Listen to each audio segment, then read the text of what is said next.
Hey everyone, this is Mia Horror Stories, and the title of today's horror story is My College Dorm Has a Secret Rulebook for the Communal Showers. For your comfort, the screen will stay black throughout the video, so you can relax without strain and just focus on the story. Make sure you stick around until the end. Sometimes the last few moments are the ones that stay with you the longest. The first time I heard the knocking, I thought someone had slipped in the shower. Not screamed, not yelled for help. Just 3 hard knocks from inside the last shower stall. Thunk, thunk, thunk. The sound cut through the steam and the drone of running water in this weirdly deliberate rhythm, like somebody knocking on a door instead of the thin plastic divider separating the stalls. I froze with shampoo in my hair. Around me, the communal bathroom carried on like normal. Water hissed from 6 shower heads. Somebody brushed their teeth aggressively near the sinks. One of the hand dryers kicked on with that engine-like whine they all have in old buildings. The floor tiles were slick under my flip-flops, warm in some places and cold in others where the ventilation hit. Then came another 3 knocks. Thunk, thunk, thunk. Nobody reacted. That part bothered me more than the sound itself. I leaned my head slightly around the divider, soap stinging my eyes. Steam drifted across the room in thick pale sheets, turning the fluorescent ceiling lights into fuzzy glowing bars. The last stall sat at the far end beside the maintenance closet. Curtain drawn shut, water running underneath. A pair of feet stood inside, bare feet, still. Then the guy in the stall next to me cleared his throat and said casually, "Don't answer it." I looked over the divider instinctively before realizing how weird that was in a communal shower. He was probably my age. Wet, dark hair flattened against his forehead. Lean build, pale shoulders covered in goosebumps from the draft. He kept rinsing shampoo out of his hair like we were discussing weather. "What?" I asked. "The knocking," he said. "Just ignore it." Then he shut his water off, grabbed his towel, and left. Like that. No explanation. Just the sound of wet flip-flops squeaking across tile and the bathroom door groaning open before slamming shut again. I stared at the last stall. Nothing happened after that. No more knocking, just running water. But I finished my shower fast. Faster than I wanted to admit. My name S. Evan Mercer. I was 19 then, a sophomore at Blackwood State University in western Pennsylvania, about 40 minutes outside Pittsburgh. The campus sat in this valley, surrounded by steep tree-covered hills that trapped fog in the mornings and cold air at night. Half the buildings looked modern and expensive. The other half looked like they'd survived 3 small fires and a lawsuit. Graves Hall belonged in the second category. It was the cheapest dorm on campus, which was why I lived there. 4 floors, no air conditioning, cinder block walls painted beige sometime during the Obama administration, a permanent smell of mildew and microwave noodles drifting through the hallways. The bathrooms were communal because the university claimed it encouraged social living. Really, it just saved plumbing costs. I lived on the 3rd floor, room 317. My roommate was Tyler Boone, 20 years old, mechanical engineering major from Columbus, Ohio. Tyler had the kind of confidence that came from never being embarrassed by anything in his life. He played intramural hockey, owned 3 different colognes despite constantly smelling like protein powder, and could fall asleep during actual conversations. I got back from the shower. He was sitting at his desk in boxer shorts, watching a YouTube breakdown of UFC knockouts while eating dry cereal from a mug. "You look weird," he said. "Thanks, you okay?" I hesitated while toweling my hair. "Some guy told me not to answer knocking in the showers." Tyler looked at me for exactly 2 seconds before grinning. "Oh, you finally heard about the shower rules." "The what?" He laughed harder at my face. "You're serious? I've lived here for like 6 weeks." "That's hilarious." Tyler dug through his desk drawer dramatically before pulling out a folded piece of printer paper. The edges were damp and curled like it had been carried around forever. He tossed it onto my bed. At the top, in bold font, someone had typed, "Graves Hall shower etiquette and safety rules." Below that were 11 numbered rules. Some looked normal. Clean hair from drains. Wear shower shoes. Do not leave personal items overnight. Then the list got stranger. Rule 4. If you hear knocking from an occupied stall, do not respond verbally. Rule 7. Never use the final shower stall after 11:30 p.m. Rule 9. If all curtains are closed when you enter, leave immediately and return in 10 minutes. I looked up slowly. "This is a joke," Tyler shrugged. Mostly. Every dorm has weird traditions." "That doesn't answer anything." He pointed at the paper. "Freshmen used to get freaked out by it every year. Somebody keeps making copies. But you follow them." Tyler didn't answer right away. Instead, he crunched cereal thoughtfully. "That last stall actually does have plumbing issues," he admitted. "Pressure spikes sometimes. Pipes bang around in the walls. So the knocking is pipes." "Probably." "You don't sound convinced." "I mean," he leaned back in his chair. "A guy cracked his head open in there 2 years ago." I stopped drying my hair. "What?" He slipped. "Needed like 30 stitches." "That's not related." "Sure, but people talk." Tyler grinned again, though weaker this time. "There's always some story." I looked back down at the paper. The thing that bothered me wasn't the rules themselves. College kids invent creepy nonsense constantly, especially in old dorms. It was how worn the page looked, folded hundreds of times, smudges around the edges, tiny water stains. "Used." "Where'd you get this?" I asked. "Some dude gave it to me during orientation." "You kept it because it's funny." He said it too quickly. Outside our window, somebody yelled across the quad. A skateboard clattered over cracked pavement. Farther away, music drifted from one of the frat houses off campus, muffled by distance and evening fog. Normal college sounds. But I kept staring at Rule 7. Never use the final shower stall after 11:30 p.m. "I heard knocking from there tonight," I said quietly. Tyler looked back toward his monitor. "What time was it?" I checked my phone automatically. 11:42 p.m. Neither of us spoke for a few seconds. Then Tyler snorted and stood up. "Okay, now you're creeping me out." He grabbed the paper from my hands and shoved it back into the drawer. "It's dumb. Don't spiral." I wanted to let it go after that. Seriously, I wasn't one of those people who hunted ghost stories or urban legends. My private problem, the thing I didn't tell people, was almost the opposite. I hated uncertainty. I hated not understanding how things worked. That was why I transferred from architecture to accounting after freshman year. Architecture meant presentations and critiques and subjective opinions from professors who dressed like depressed art collectors. Accounting had rules. Numbers balanced, or they didn't. Simple.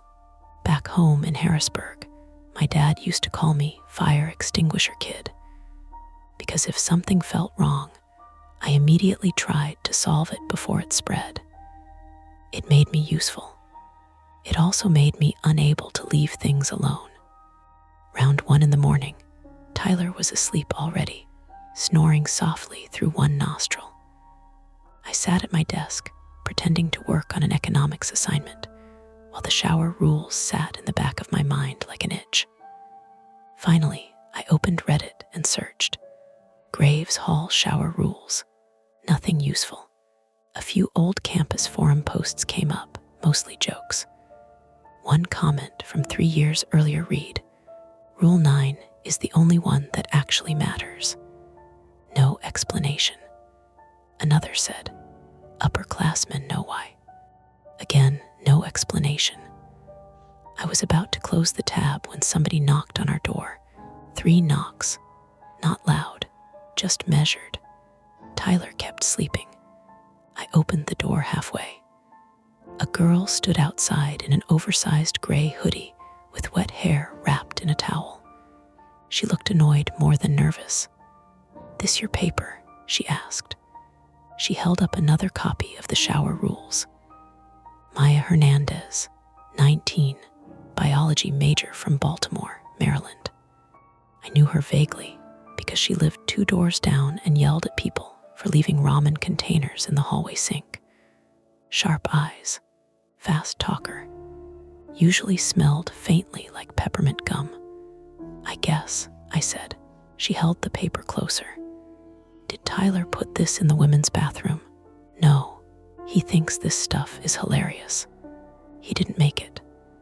Maya studied my face for a second, deciding whether I was lying. Then she sighed. "Well, somebody taped it to the mirror downstairs." I noticed her hand shaking slightly from cold. People are freaking out because some freshman girl locked herself in a stall crying. "What happened?" She said somebody kept knocking on her shower door. The hallway suddenly felt colder. Behind Maya, the dorm stretched long and dim beneath buzzing fluorescent lights. Somebody had burned popcorn again on 2nd floor because the faint bitter smell drifted upward through the stairwell. I heard plumbing groan somewhere inside the walls. Old pipes settling. Probably. Maya lowered her voice. "You ever hear the story about the Ra?" "No." She glanced once toward the communal bathroom at the end of the hall, then back at me. "Good," she said, "don't." And before I could ask anything else, another sound echoed faintly down the corridor. Thunk, thunk, thunk, not close, from inside the bathroom. Maya went completely still. So did I. The hallway buzzed softly around us. Light flickering overhead. Somebody laughing faintly in another room. Water rushing through pipes somewhere beyond the walls. Normal sounds. But neither of us moved. Then Maya quietly said, "Okay, so here's the thing." She held up the folded rule sheet between 2 fingers.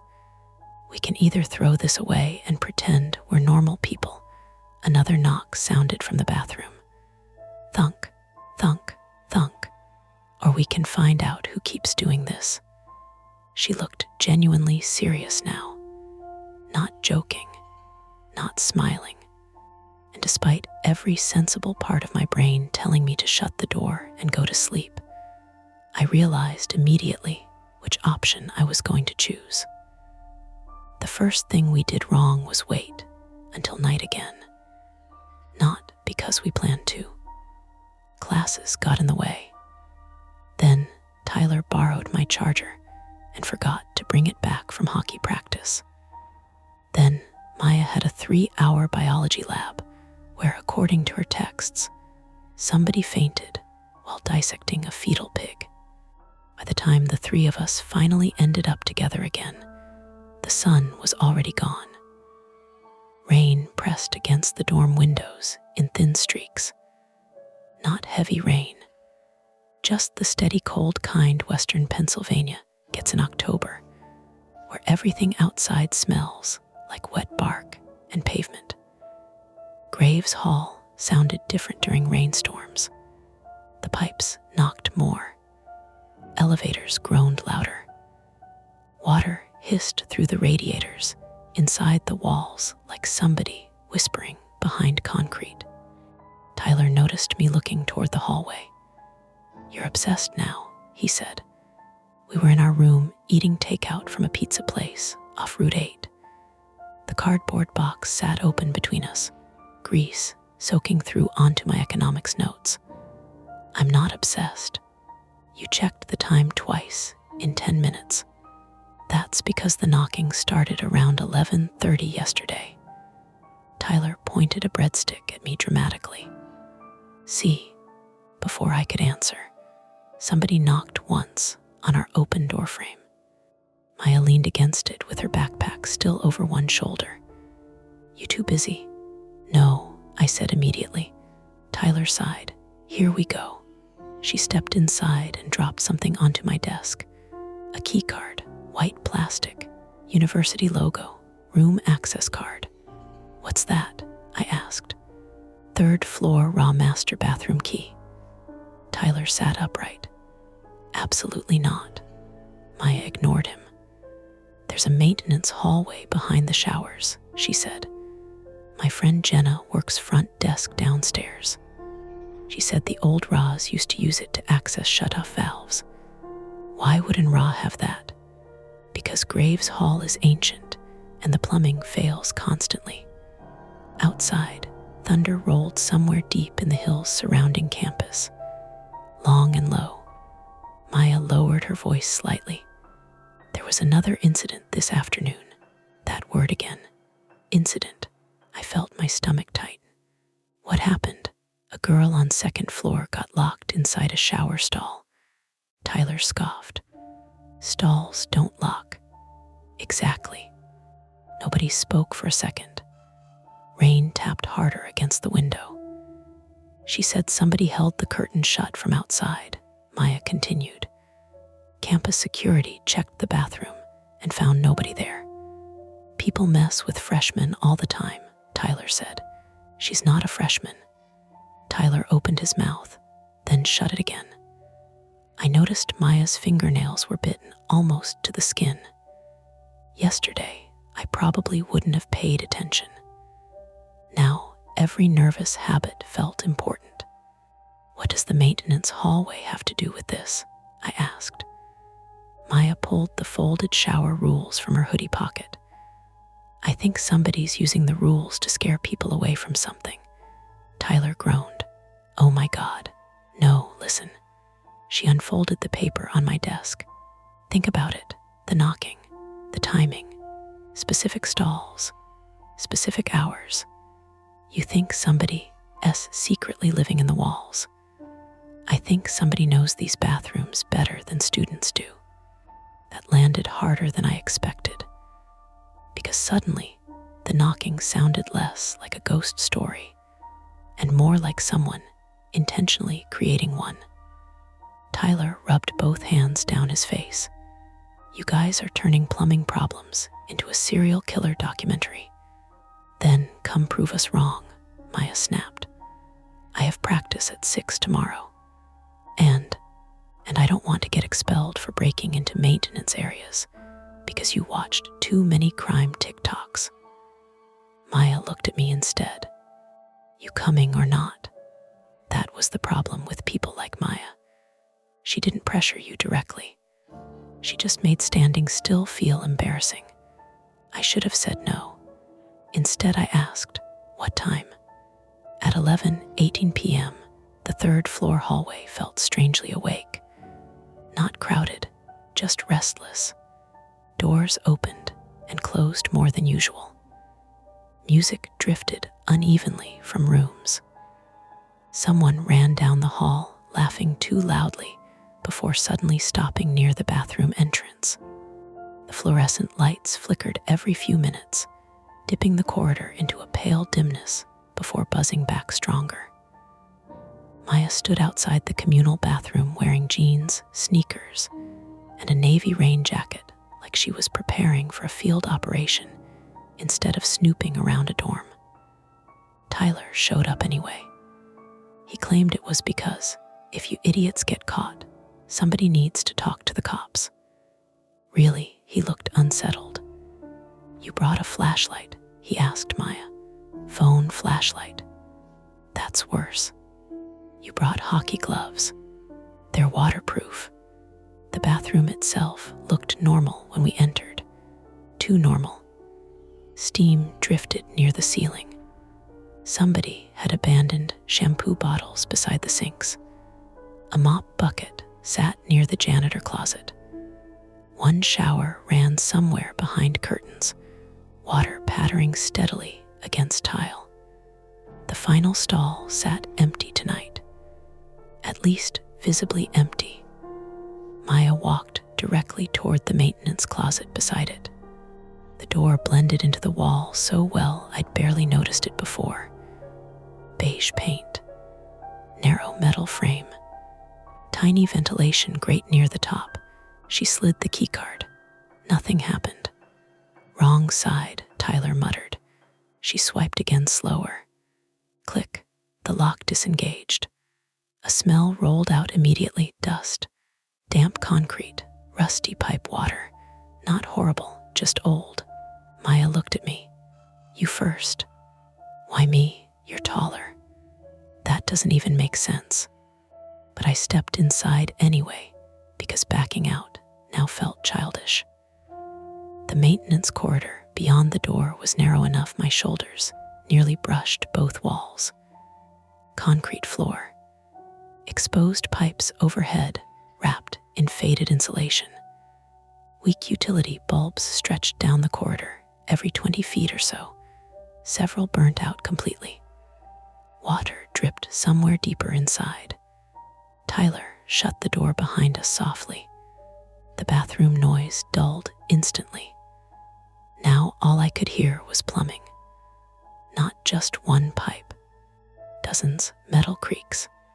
Water rushing through walls. Tiny ticking noises from cooling steam lines. Buildings make sounds constantly when you're inside their bones. Most people just never hear them. Jesus, Tyler murmured. The corridor extended farther than I expected. Maybe 50 yards. Every few feet, narrow access panels lined the right wall. Maya shined her flashlight downward. See, written beside several panels were faded black numbers. S1, S2, S3. Shower stalls. And access the plumbing from back here, she said quietly. Tyler crossed his arms. Okay, cool, maintenance hallway exists. Mystery solved. Then something banged loudly ahead of us. All three of us jumped. A metallic crack echoed through the corridor, followed by hissing water. Tyler swore under his breath. Pipe hammer, Maya whispered, though she sounded unconvinced herself. We kept moving, slowly. The farther we walked, the colder it got. Not supernatural cold. Real cold. Concrete basement cold. The kind that crawls through wet shoes and settles in your ankles. Near S7, I noticed scratches on the wall, thin parallel grooves, like something heavy had been dragged repeatedly through the corridor. Maya crouched slightly near them. That's recent. How can you tell? Tyler asked. Dust pattern, she pointed. The scratches looked cleaner than the surrounding concrete. Tyler exhaled sharply through his nose. Probably maintenance carts. Then why drag them? Nobody answered. Farther ahead, another sound drifted faintly through the walls. Knocking. Not loud this time. Muted, 3 measured taps. Thunk, thunk, thunk. The sound came from directly behind the wall beside us. We all froze. I could hear water running somewhere beyond the concrete, someone showering on the other side. Maya slowly looked at the panel labeled S11, the last stall. Tyler spoke first this time, voice low. Okay, somebody's fucking with people. Another 3 knocks answered him. Thunk, thunk, thunk. Not random pipe noise, deliberate rhythm. Close enough now that I felt it slightly through the wall. Maya stepped toward the access panel. Tyler grabbed her arm immediately. No, We need to see. We absolutely do not. What if somebody's hiding back here? Then we leave and call security like normal humans. That should have ended the argument. Instead, Maya pulled free. You really think campus security's going to crawl through maintenance tunnels at midnight because students heard knocking? Tyler looked at me. Say something. But I couldn't stop staring at the panel because my brain had already started trying to solve it. If somebody was behind there, how? The shower stalls backed directly against this corridor. Thin maintenance gaps, maybe. Plumbing access spaces. Enough room for someone to reach through. Knock, hold curtains shut, human explanations. That should have comforted me. Instead, it made everything worse. Another knock sounded, closer this time. Not from inside the wall, from farther down the corridor, behind us. All three of us turned sharply.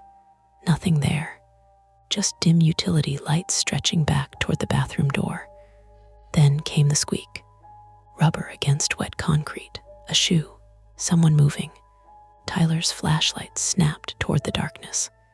Hello, no response. The corridor suddenly felt much narrower. I became painfully aware of how trapped we were in it. One path forward, one path back. Pipes overhead hissed softly. Water dripped. Then another squeak echoed faintly. Definitely footsteps now. Slow, approaching. Maya whispered, "Do you see anybody?" No, Tyler raised his voice again. Hey. A figure moved briefly through the darkness near the far utility bulb. Too fast to make out clearly. Then gone. Every muscle in my back tightened. Not supernatural, just a person. Somebody else was in here. Tyler backed up a step instinctively. Nope, we're done. Maya kept staring forward. Wait, absolutely not. What if that's whoever Espen? A loud crash exploded somewhere deeper ahead. Metal clanging violently against concrete. Then running footsteps. Fast, heading away from us. Tyler swore loudly. Move. Adrenaline overrode common sense instantly. We ran. Not because we planned to chase anyone. Human bodies just react when somebody runs near them in confined spaces. The corridor shook slightly beneath our footsteps. Maya's flashlight bounced wildly across pipes and valves, and concrete walls covered in old maintenance markings. Ahead, another figure flashed briefly around a corner. Dark hoodie, tall, gone again. Stop, Maya yelled, which was ridiculous in hindsight. The footsteps accelerated. We hit the corner seconds later, and nearly collided with a rolling maintenance ladder tipped sideways across the floor. Tyler caught himself against the wall hard enough to grunt in pain. What the hell? The corridor split here. One direction ended at a locked metal door marked boiler access. The other descended down a narrow concrete staircase, disappearing underground. We heard footsteps below us now, retreating fast. Maya looked at me, then at the stairs. Tyler immediately shook his head. No chance. But before anyone could argue further, all the lights went out. Every utility bulb, every hallway light beyond the walls. Everything. Darkness slammed into us so suddenly my brain stalled for half a second. And emergency generators kicked somewhere distant in the building with a heavy mechanical thud. Red emergency lighting flickered weakly to life overhead. Not enough to illuminate properly. Just enough to turn the corridor into a dim rust-colored tunnel. And somewhere below us in the dark stairwell, someone laughed once. Short, breathless, human. Then, a heavy metal door slammed shut underground. The sound echoed up through the concrete like a gunshot. Tyler grabbed my sleeve hard. We need to leave. Right now. But Maya was staring down the staircase. at the darkness below. Then she said the worst possible thing. The power outage means electronic locks upstairs won't work properly. I looked at her blankly. She swallowed. The bathrooms. A distant scream cut through the pipes overhead. Muffled, female, from somewhere inside the dorm above us. And before any of us could process it, another sound followed. 3 hard knocks, directly above our heads. Thunk, thunk, thunk. The scream upstairs lasted maybe 2 seconds. Short, cut off hard, not movie screaming, not endless panic. The sound somebody makes when they get startled badly enough to lose control of their lungs for a moment. Then silence again, or almost silence. The pipes still rattled around us. Emergency generators hummed somewhere far beneath the building. Water rushed through the walls in uneven surges now that the power outage had knocked the pressure system sideways. Tyler grabbed Maya's sleeve. "We're leaving." Maya hesitated. That hesitation scared me more than the scream had, because until then, she'd acted like this was a mystery to solve. A creepy dorm problem. Somebody hiding in maintenance corridors and screwing with students. Now she looked genuinely unsure. Another muffled yell echoed faintly above us, closer to the showers. Tyler started moving immediately, flashlight beam shaking across the red-lit concrete walls. "Come on." We hurried back through the corridor, shoes slipping slightly on damp concrete.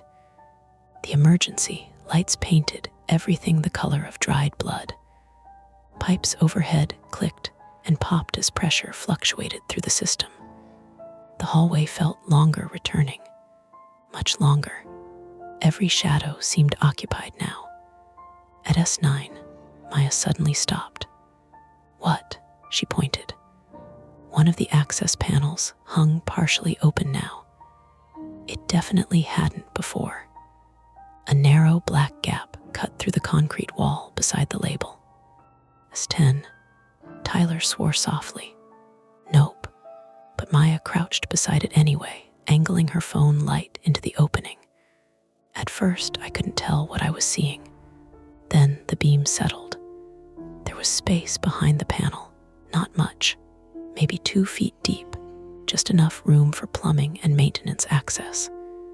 And bolted horizontally inside the cavity was a metal handle, the back side of the shower valve assembly. "You can reach the pipes from here," Maya whispered. "And," Tyler snapped, "and you could knock against the wall from inside this space." She tapped the concrete lightly. Thunk. The sound matched almost perfectly. My stomach tightened. Human. Everything suddenly felt horribly human. No ghosts, no secret cults, just somebody learning the building well enough to weaponize it. Then Maya's flashlight beam caught something else deeper inside the cavity. Fabric, dark blue. She reached carefully through the opening and pulled it free. A knit winter glove. Wet. Tyler immediately backed up another step. "Okay, done. We call campus police." "That's not enough," Maya said quietly. "What do you mean not enough?" She held up the glove. "If we tell them somebody's sneaking through maintenance corridors with a glove and making noises in the showers, they'll lock the door and tell everyone to stop panicking." She got trapped in a stall. "And we can't prove that either." Tyler looked at me like he wanted backup. I didn't give it, because part of me agreed with Maya. That was the worst thing happening to me by then. Every new detail made the situation more explainable and more dangerous at the same time. My brain kept trying to arrange everything into something logical. Somebody accessing shower panels, somebody intentionally knocking, somebody using blackouts and old plumbing and dorm rumors, which meant there was purpose behind it. And purposeful people could escalate. We reached the maintenance door leading back into the bathroom. Locked. Tyler rattled the handle hard. What? Maya swiped the keycard again. Nothing. Again. Still nothing. The outage probably fried the maglock, she muttered. Can you open it or not? I'm trying. Tyler shoved the door with his shoulder. Metal boomed through the corridor. No movement. My pulse started climbing for real then, because suddenly the geography mattered. We were trapped in a straight concrete tunnel behind the showers, with one known exit no longer working, and an unknown person somewhere inside the building above us. Another muffled sound came through the wall. Voices now. Panicked. The bathroom. Tyler hit the door again harder. Help, he shouted. Nobody answered. The walls swallowed sounds strangely down there. I realized with growing dread that students in the bathroom probably couldn't hear us clearly over the generators and plumbing. Maya exhaled sharply through her nose. There should be another exit. You think, Tyler snapped. She ignored him and pointed back toward the staircase descending underground. The boiler access. You want to go deeper? You got a better option. Tyler actually laughed once, short and humorless. This is insane. But 10 minutes later, we were still underground. That was how fast situations like this moved. One bad choice became two, because the first one removed your ability to go backward cleanly. The staircase descended beneath the dorm into older parts of the building infrastructure. Concrete steps, slick with condensation. Exposed pipes hugging the ceiling lower and lower as we went. The air changed too. Hotter, humid, metallic, like breathing inside a laundry machine. Halfway down, Maya nearly slipped. I caught her elbow instinctively. She pulled away immediately afterward, embarrassed. I'm fine. You almost ate concrete. I said I'm fine. Tyler muttered behind us. Great teamwork, guys. At the bottom of the stairs, the corridor widened slightly. This level looked older than the maintenance passage upstairs. The concrete walls were rougher here. Water stains spread across the ceiling in branching brown shapes. Old directional signs hung crookedly above several doorways. Boiler room, storage, laundry, infrastructure, electrical access, emergency. Lights flickered weakly every 20 feet. The building hummed around us constantly. Big machinery somewhere nearby. Pumps cycling. Steam pressure moving through pipes. And underneath it all, faint but unmistakable dripping water. Steady. Close.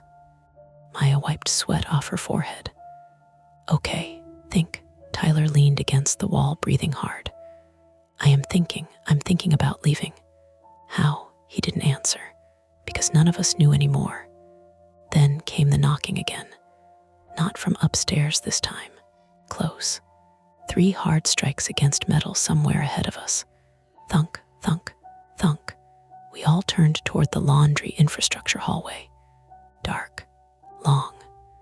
The emergency lighting barely reached 10 feet inside it. Tyler whispered, "Somebody's down here." Before anyone moved, a shape suddenly lurched into the hallway toward us. Fast. I jumped backward hard enough my shoulders slammed concrete. Maya gasped.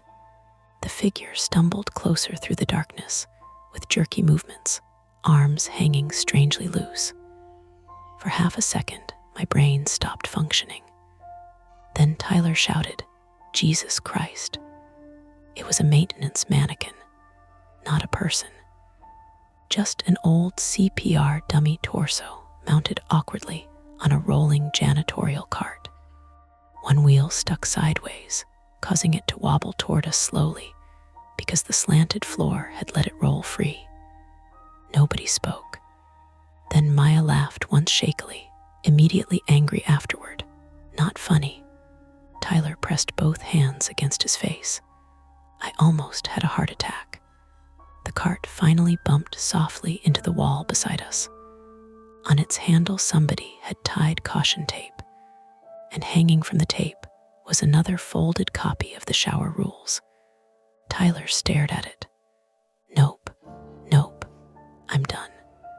He grabbed the paper aggressively and unfolded it. Different handwriting this time, not typed. At the bottom, beneath Rule 11, someone had written in black marker, "Stop looking through the walls." The corridor suddenly felt much hotter. Maya took the note slowly. "That means they know we were upstairs."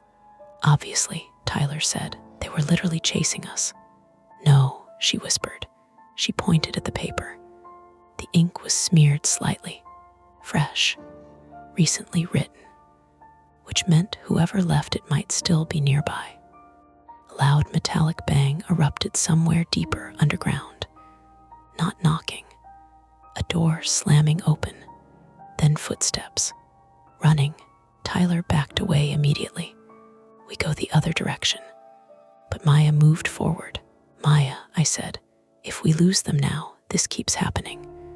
And if we follow them," she looked at me directly then, "they already trapped us underground once." That shut me up, because she was right. Someone had locked the maintenance door upstairs. Someone knew the blackout timing. Someone knew the access routes. This wasn't random harassment anymore. It was organized. We followed the sound deeper into the basement. The laundry infrastructure corridor curved left beneath the building, eventually opening into a wider utility chamber lined with industrial washers for dorm linens. Most sat dark without power.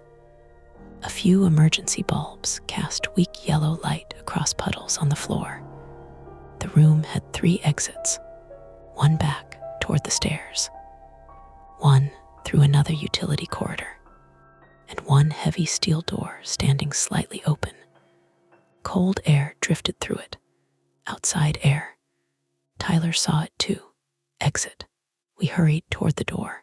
Beyond it lay a narrow exterior service alley running along the side of Graves Hall. Rain poured steadily now, bouncing off dumpsters and concrete loading ramps. Freedom. Except the door wouldn't open wider than 6 inches. A chain wrapped around the outside handles. Padlocked. Tyler slammed his fist against the metal.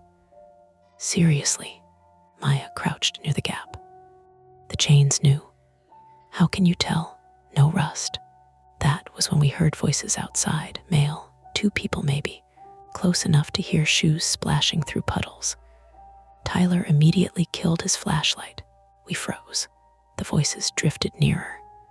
"Told you somebody was down there." Another voice answered, lower and calmer. "Then they'll learn." My throat tightened. Not students joking anymore. Not harmless. Footsteps stopped directly outside the chained exit. Rain hammered metal overhead. One of the men coughed wetly, and the lower voice spoke again. "Check the stairwell side." The footsteps split apart, moving away in different directions around the building exterior. Tyler whispered, "We call the cops now." "No signal," Maya said quietly, holding up her phone. Mine showed the same. Basement concrete, dead zones. Another realization hit me then. They knew the building better than us. Not casually, professionally almost. Like people who'd spent real time down here. We backed away from the exit slowly. No one argued anymore. The game had changed too completely.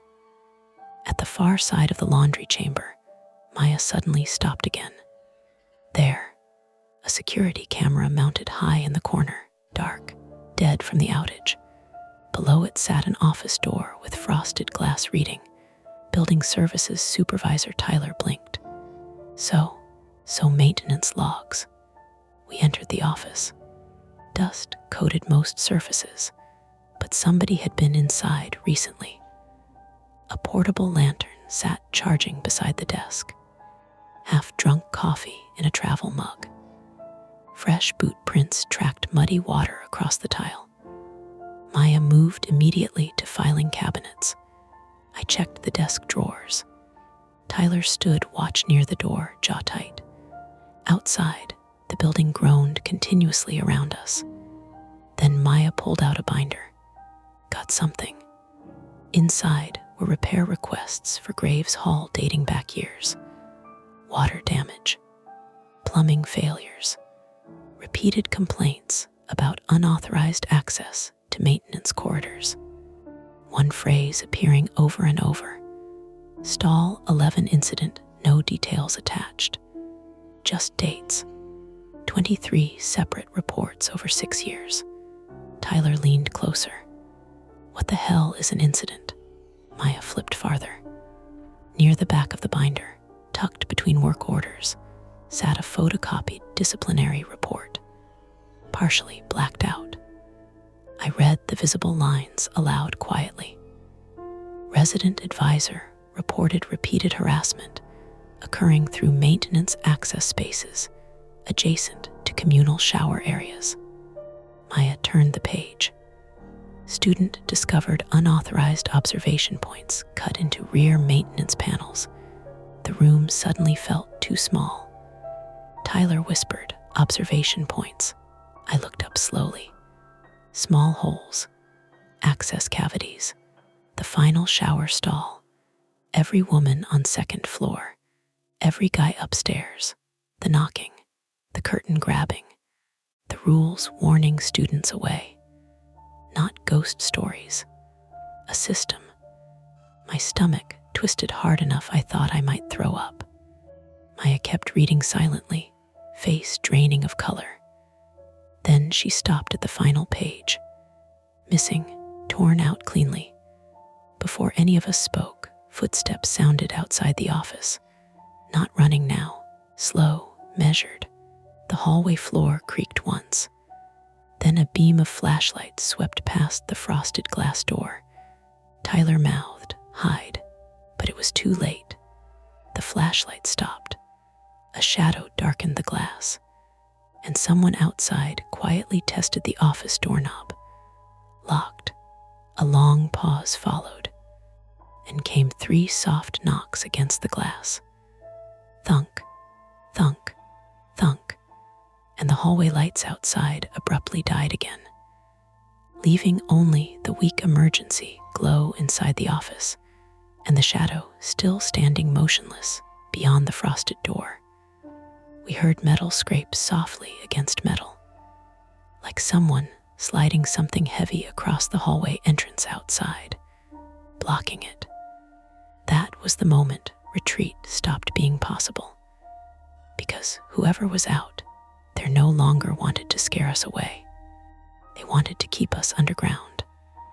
I'll keep this as the climax only, resolving the immediate confrontation while preserving the aftermath and final emotional settling for your conclusion. At first, nobody moved.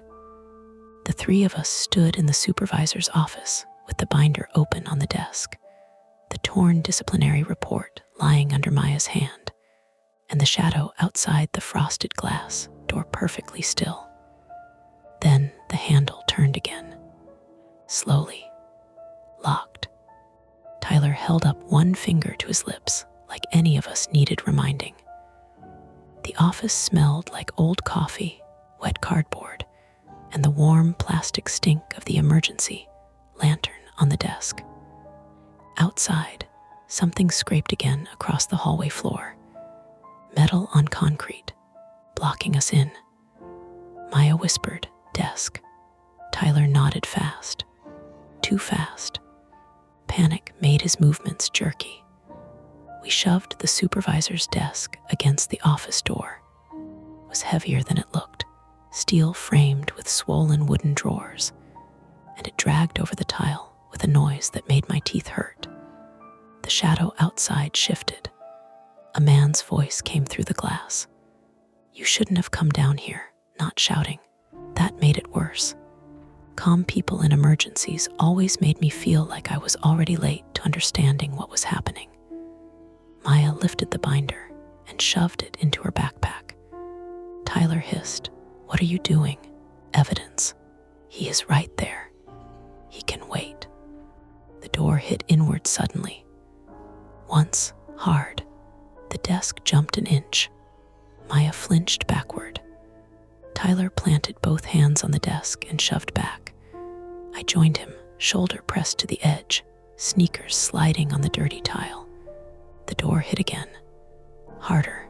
Glass rattled in the frame. "Back room," Maya said. "What back room?" I snapped. She pointed behind a leaning metal shelf. A narrow interior door sat half hidden there, painted the same beige as the walls. No sign. No handle on our side, just a recessed latch. I hadn't noticed it because I had been doing what I always did, staring at the thing directly trying to kill us instead of the whole room. Maya yanked the shelf aside. Something fell and shattered. A mug, maybe. The sound punched through the office. The man outside stopped hitting the door. That pause felt deliberate. Then 3 knocks landed against the glass. Thunk, thunk, thunk. Tyler made a small sound I had never heard from him before. Not fear exactly. Something younger. Maya got the latch open. The hidden door led into a supply closet barely wide enough for 2 people. Mops, chemical bottles, boxes of paper towels. A square vent grate sat low on the far wall. "No," Tyler whispered. "Yes," Maya said. I dropped to my knees and pulled at the grate. Rust bit into my fingers. It didn't move. The office door slammed again. The desk scraped backward. "Evan," Tyler said through clenched teeth. "I'm trying."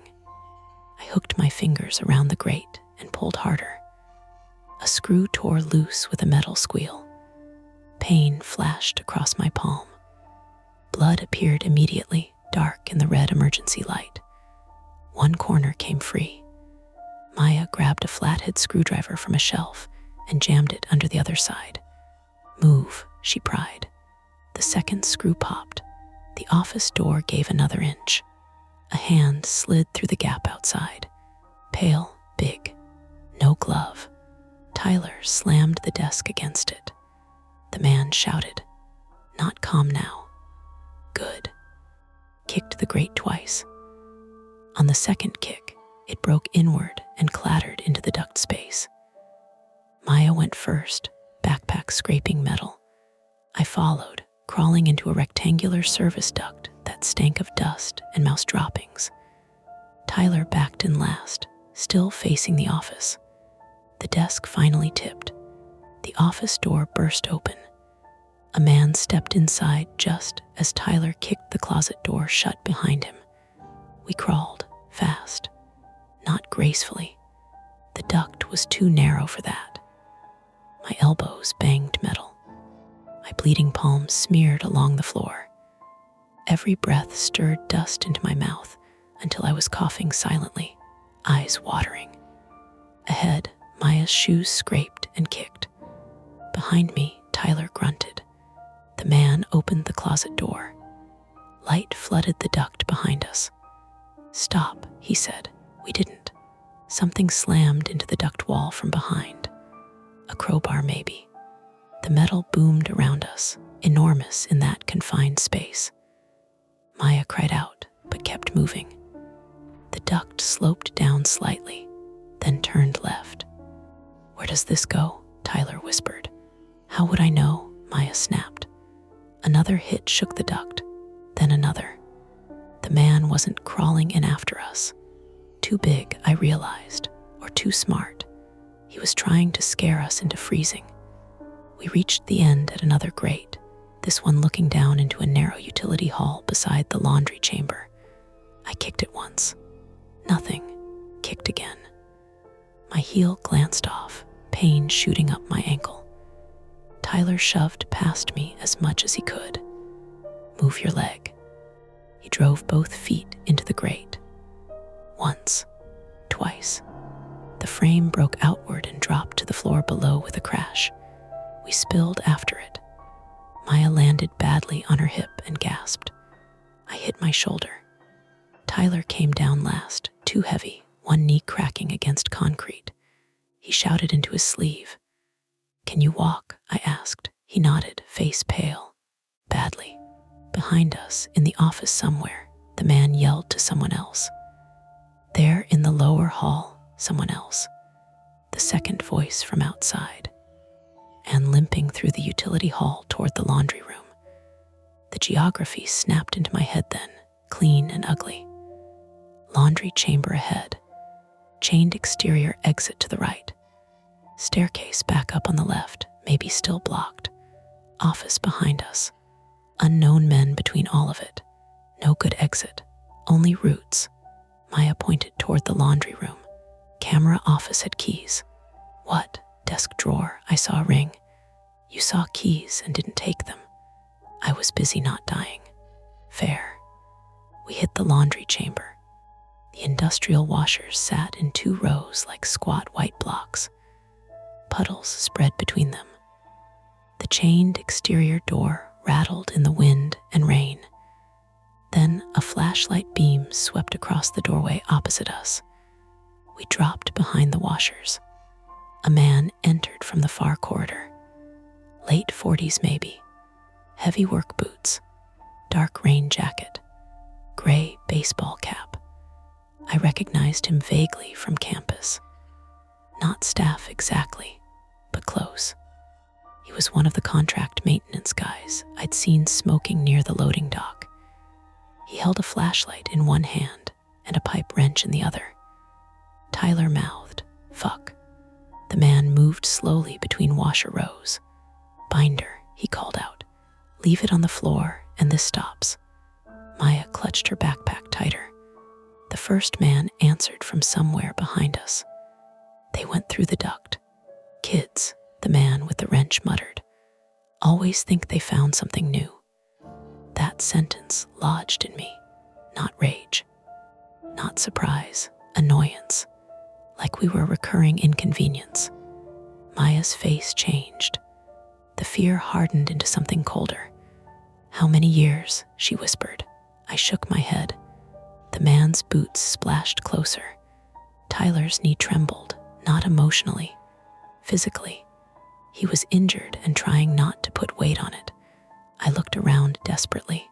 Washers, detergent barrels, mop bucket, breaker box on the far wall, overhead pipes, rules, the rule sheet. Rule 9. If all curtains are closed when you enter, leave immediately and return in 10 minutes. Why? Because someone could control appearances from the maintenance side. Rule 7. Never use the final shower stall after 11:30 p.m. because that was when they used the back access. Rule 4. If you hear knocking, do not respond verbally because responding told them which stall was occupied. All warnings, not jokes. "Evan," Maya mouthed. The man was almost on top of us. I grabbed the mop bucket beside the washer and shoved it hard into the aisle. It rolled out with a squeal. The man spun toward the sound. Maya moved first. She darted in the opposite direction, backpack bouncing, heading for the utility corridor leading back toward the office. Tyler and I followed. The man cursed and lunged. His wrench caught Tyler across the shoulder, not full force, but enough. Tyler went down. Hard. "Maya," I yelled. She stopped. That mistake nearly cost her. Anne grabbed Tyler's hoodie and dragged him backward. Tyler kicked, catching the man's shin. The man swore and raised the wrench again. I didn't think. I hit him with the detergent barrel, not lifted. I couldn't lift it. I shoved it sideways off the low platform beside the washer. The blue plastic barrel slammed into his legs and burst at the cap, dumping slick detergent across the concrete. The man slipped. His feet went out. His head hit the corner of a washer with a thick, wet crack. He dropped. The wrench skidded away. For 1 second, none of us moved. Then Tyler coughed and rolled onto his side, clutching his shoulder. "Is he dead?" Maya whispered. The man groaned, not dead. I almost collapsed from relief, which was stupid because we still weren't safe. The first man shouted from the hall behind us. Ray, Ray, now he had a name. Maya grabbed the wrench. Move. Tyler staggered up with my help, breathing through his teeth. His right shoulder hung wrong, not dislocated maybe, but injured badly enough that his arm barely moved. We ran back toward the office corridor. Bad choice, maybe. Only choice. The first man appeared ahead, blocking the lower hall.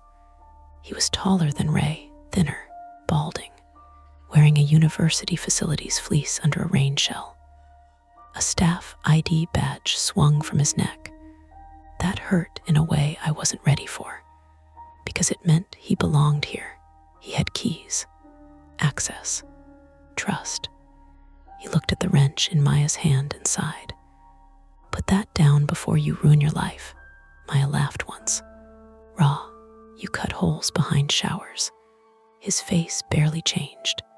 You have no idea what you're talking about. I have reports. You stole university property. Tyler, pale and shaking, said, you trapped us underground. The man took one step forward. I found trespassers in a restricted area during a power outage. There it was, the shape of the story he was already building. Students broke in. Students panicked. Students got hurt. I thought of the former Ra, the missing page, the repeated incidents reduced to maintenance language. My flaw had always been needing things to make sense. Now they did, and the sense of it was worse than confusion. Maya raised the wrench higher. The man smiled faintly, then reached behind him and pulled the fire alarm handle mounted on the utility wall. For half a second, nothing happened. Then the building erupted. Sirens screamed through the basement. White strobes flashed violently along the ceiling. Somewhere above, dorm doors slammed open, hundreds of students reacting at once. The man shouted over it. Now everyone knows you're down here. He came at us. Fast. Maya swung the wrench. He caught her wrist. She screamed. Tyler slammed into him from the side with his good shoulder, and both of them crashed into the wall. The man punched Tyler in the stomach once, hard. Tyler folded but clung to him. I grabbed the only thing near me, the emergency lantern from the office shelf. I hit the man across the side of the head. The lantern cracked. Light spun away. He stumbled, grabbed my shirt, and drove me backward into the filing cabinet. Pain burst through my ribs.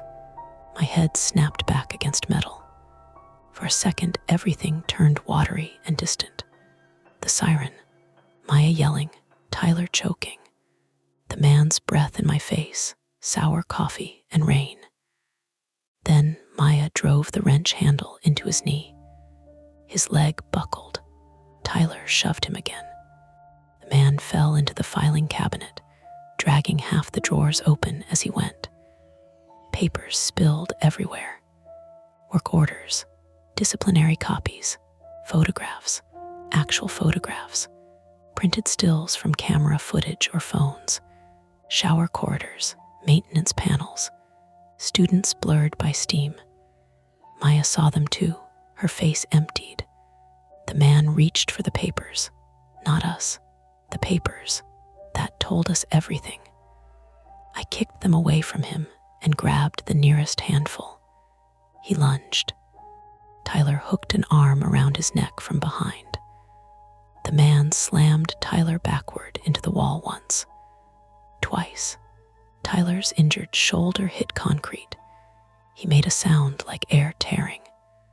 Maya swung the wrench again, lower this time, not at his head, at his hand. The wrench struck his fingers. He screamed. The first fully human, terrified sound we'd heard from him. He dropped to his knees. The sirens kept screaming. Strobes flashed white over his bent body. over Ray groaning in the laundry room, over Maya standing with the wrench gripped in both hands and tears cutting through dust on her face. Then the utility door at the far end burst open. Campus police flooded in. 2 officers in rain jackets. Then a residence life coordinator. Then actual municipal police behind them minutes later, though in memory, it feels like they all arrived at once. "Drop it," someone shouted. Maya dropped the wrench immediately. Tyler slid down the wall. I raised both bloody hands because I suddenly understood how this looked. 3 students in restricted basement offices, 2 injured men, a weapon, a scattered mess of papers. It almost worked. The facilities man started talking instantly from his knees. "They attacked us. They broke in." Maya pointed at the floor. "Look at the photos." Her voice didn't rise. It cut through the siren anyway. One of the officers looked, then looked again. The room changed. You could feel it. Suspicion shifted direction. The man noticed too. He tried to stand. A campus officer pushed him back down. Ray, still in the laundry room, groaned something about kids and accident, but nobody moved to help him before securing the wrench and cuffing both men. I sat on the floor with my back against the cabinet, holding my ribs, watching water drip from my hair onto the concrete. Maya crouched beside Tyler. His shoulder was swelling badly beneath his hoodie. His face had gone gray. "You idiot," she said, crying now. Tyler gave her a weak grin. "You're welcome." Above us, the evacuation sirens kept going. Hundreds of students stood outside in the rain while police sealed off Graves Hall. The rulebook lay open on the wet floor near my shoe. 1 page, 11 rules, warnings disguised as jokes because nobody official had listened the first time. I looked at the last one then. Rule 11. If you find the old maintenance hallway, do not go alone. We hadn't, and we still barely made it out. By 3 a.m, Graves Hall looked almost normal again. That was the part that stayed with me afterward. Not the basement, not the photographs, not even the knocking. Just how fast a place can swallow something awful and continue functioning anyway. Rain still fell outside, though lighter now. Campus police tape stretched across the loading dock entrance near the service alley. Students clustered beneath umbrellas and hoodies, while officers guided people back inside floor by floor. Somebody laughed nearby, not because anything was funny, just because college students eventually start laughing when they're exhausted enough. I sat on the curb outside the dorm, wrapped in a gray emergency blanket that crackled every time I moved. My ribs hurt when I breathed deeply. My right palm had 6 stitches across it, where the vent grate tore through the skin. Dried blood sat stubbornly beneath my fingernails despite repeated wipes with hospital gauze. Across the parking lot, an ambulance loaded Tyler inside. Not dramatically. No neck brace. No screaming paramedics. Just 2 EMTs helping him step carefully into the back while he held his immobilized shoulder against his chest. A separated AC joint, they thought. Maybe surgery later. Maybe not. Tyler still tried joking through the pain. "That guy hit like a substitute teacher," he told one EMT weakly. The EMT didn't laugh. Maya sat beside me on the curb, wrapped in another emergency blanket. Wet hair hanging loose around her face now. Dirt streaked across one knee where she'd hit the basement floor. Neither of us spoke for a while. Campus at 4 a.m. has a strange sound to it. HVAC systems humming. far-off trucks on highways, sprinklers clicking somewhere across dark athletic fields, drunken conversations drifting from buildings where people haven't heard the news yet. Almost ordinary. A detective approached us eventually. Plain clothes, mid-50s, tired eyes, Detective Holloway from County Police. He crouched slightly so we didn't have to look up at him. "We're going to need formal statements later today," he said gently. "But right now, I just need clarification on a few things." Maya stiffened immediately. "You found the pictures. We found enough. Not confirmation. Denial either." He studied both of us carefully before continuing. "The facility's employee is refusing counsel interviews until his attorney arrives." "Of course he is," Maya muttered. "The maintenance contractor's talking." That got our attention. Holloway nodded slowly. "He says this has been going on a long time." My stomach tightened again despite the cold. "How long?" The detective hesitated. "Long enough." That answer bothered me more than specifics would have, because it meant the number was bad. Holloway rubbed one hand over his jaw. "The university's cooperating so far." Maya actually laughed at that. "So far," he ignored the tone professionally. "There are going to be rumors. Students are going to exaggerate things online. I'd strongly recommend staying off social media for a couple days." "People deserve to know," Maya said. "And they will," Holloway replied. Eventually. That word felt dangerous too. Eventually was where institutions buried things. The detective stood again. "Get some sleep if you can." Then he walked away toward the loading dock where officers still moved in and out, carrying evidence boxes. Maya stared after him. They knew. I looked over. The school. She pulled the emergency blanket tighter around herself. Maybe not specifics, but enough to keep burying complaints. I wanted to argue, not because I believed she was wrong, because I desperately wanted her to be. Instead, I watched two facilities workers wheel a cart of boxed records out of the basement entrance beneath police supervision. Tyler had been right about one thing from the start. There were no ghosts in Graves Hall, just people. And people scale horror far better than ghosts ever do. I didn't sleep that day, or really the next one either. The university relocated everyone from Graves Hall to temporary housing, while police searched the building. Students wandered campus carrying duffel bags and laundry baskets, irritated more than frightened at first because nobody officially explained anything.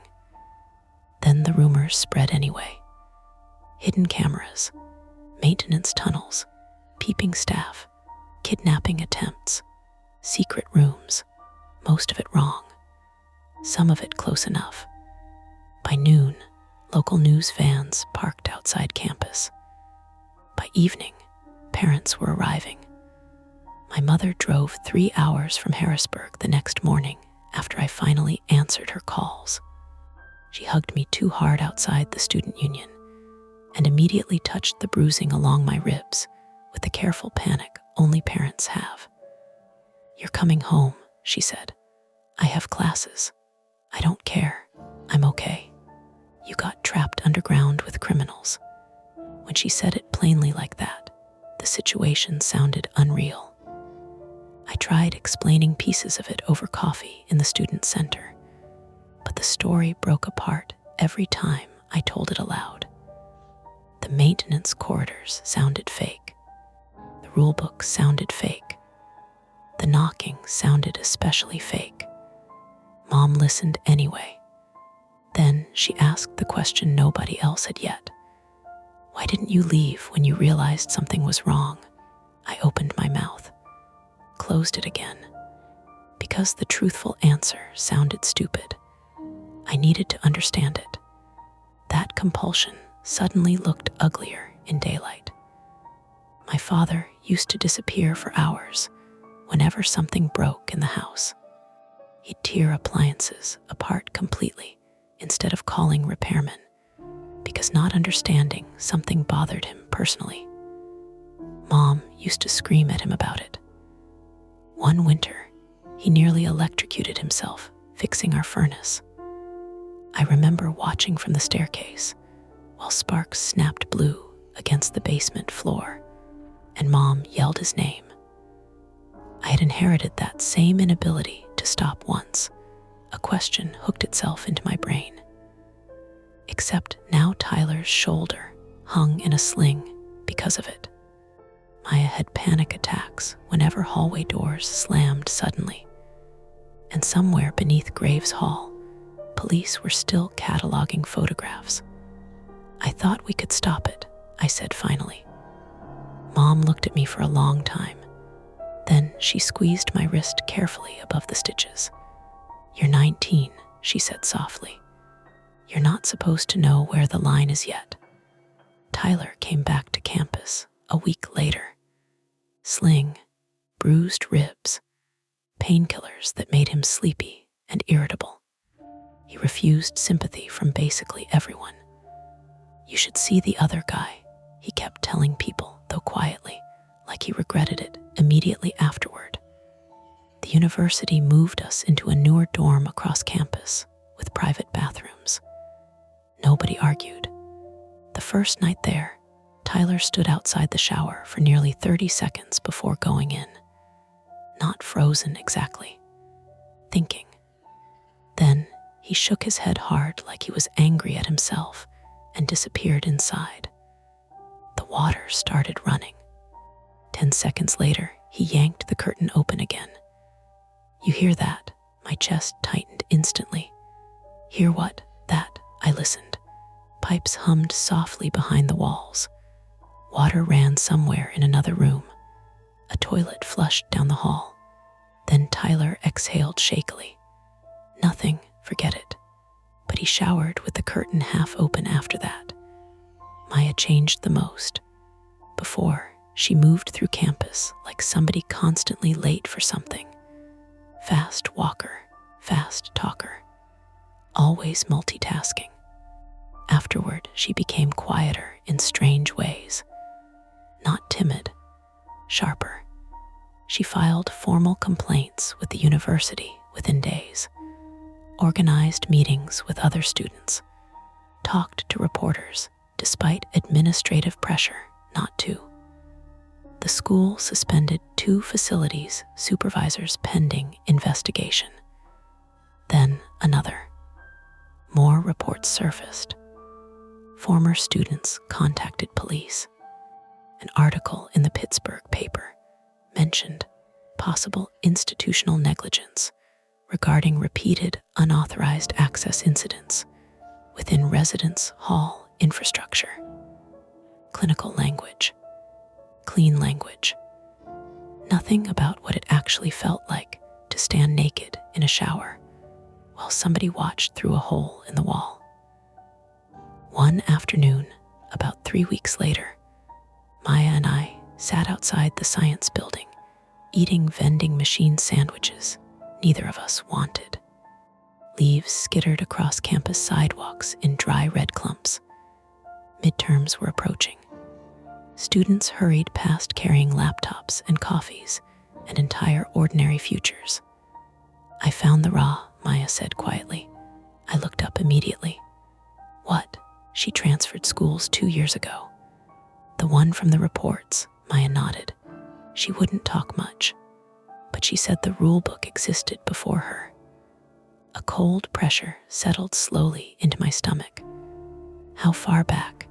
She didn't know. Maya unwrapped half her sandwich without eating it. She said every few years somebody would rewrite the rules and pass them around again after something happened. I thought about the water-stained copy Tyler kept folded in his desk. Not original, just inherited. Warnings passed student to student because official systems failed. Did she know who started them? I asked. No, Maya stared out across campus. But she said one thing. What? she said the knocking pattern changed. I frowned. What does that mean? She said when she lived there. It was always 2 knocks first. The wind picked up suddenly across the quad. A professor hurried by holding papers against his chest. Somebody nearby dropped a metal water bottle, and the sharp clang made both of us flinch visibly. Maya noticed. So did I. Neither of us mentioned it. By November, Graves Hall reopened partially. 3rd floor remained closed indefinitely due to infrastructure renovation. Students complained online about housing shortages and construction noise. Campus tour avoided mentioning the building entirely. The university removed the communal shower setup during winter break renovations. Private stalls replaced them by spring semester. Fresh paint covered everything. New lights, new pipes, as if architecture alone could cauterize memory. Final exams arrived. Snow came early that year. Life kept moving because that's what life does. One night in December, Tyler and I walked back from late study hours at the library. Breath fogging in the cold. Campus almost empty. We passed Graves Hall on the way. Most windows were dark. Construction plastic covered part of 3rd floor. Tyler glanced up once. You ever think about how close we got to getting buried in that story? What do you mean? If that alarm hadn't gone off, he didn't finish. Didn't need to. We kept walking. Near the side loading dock, I noticed something taped beneath the emergency campus map mounted outside the dorm entrance. Just a folded piece of paper inside clear plastic, probably construction notices. But something about the shape made me stop. Tyler kept walking 2 steps before realizing. What? I moved closer slowly. The paper had swollen slightly from moisture. Handwritten, not official. My pulse started climbing before I even touched it. I unfolded the page carefully. Only 1 sentence was written inside. No signature. No explanation. Rule 12. If the water suddenly turns cold, someone else is inside the wall. I stood there staring at it while snow drifted lightly across the parking lot. Tyler read over my shoulder. Neither of us spoke. Then, somewhere deep inside Graves Hall, metal knocked faintly through the pipes. Once, twice, 3 times. Not loud. Probably construction. Probably. But neither of us looked at the building again on the walk home. That's tonight's story. If it gives you chills, make sure to like, subscribe to Mia Horror Stories, and tap the bell so you never miss what's coming next. And if you're still brave enough, there are more dark tales waiting for you right here on the channel. Go watch another, if you dare. Hey everyone, this is Mia Horror Stories, and the title of today's horror story is The HOA Guidelines in My New Neighborhood Require Unspeakable Offerings. For your comfort, the screen will stay black throughout the video, so you can relax without strain and just focus on the story. Make sure you stick around until the end. Sometimes the last few moments are the ones that stay with you the longest. The first time I noticed the smell, I thought somebody's grill had gone wrong. Not barbecue wrong. Not burned burgers. Something wetter than that. Thick and fatty. It drifted through the open window over our kitchen sink just after sunset, right as the automatic sprinklers hissed to life across the subdivision. I remember standing there with my hand in dishwater, listening to the rhythmic tick-tick-tick of the sprinkler heads and the distant whine of a leaf blower somewhere down the block, trying to place it. Then the smell disappeared, just like that. I dried my hands on my jeans and looked out the window toward the neighboring houses.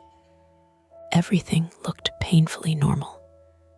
Beige stucco homes lined up like copies of one another beneath the Arizona dusk. Fresh gravel landscaping, tiny decorative cactuses, black mailboxes with identical bronze numbering. A golf cart rolled slowly past our driveway. The driver stared directly at our house, not casually either, not the quick glance neighbors give when somebody new moves in. This was slow and deliberate. The cart kept rolling while the driver's head stayed turned toward our kitchen window. Then he lifted 2 fingers from the steering wheel in a lazy little wave. I waved back automatically. He didn't smile.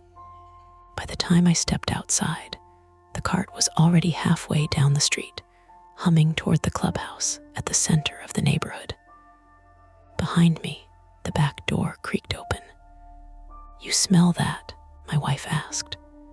Megan Holloway, 34, stood barefoot on the patio in one of my old college sweatshirts, holding a wine glass she'd barely touched all evening. She had tied her blonde hair up with a pencil and looked exhausted in the way people do after pretending not to be stressed for too many weeks in a row.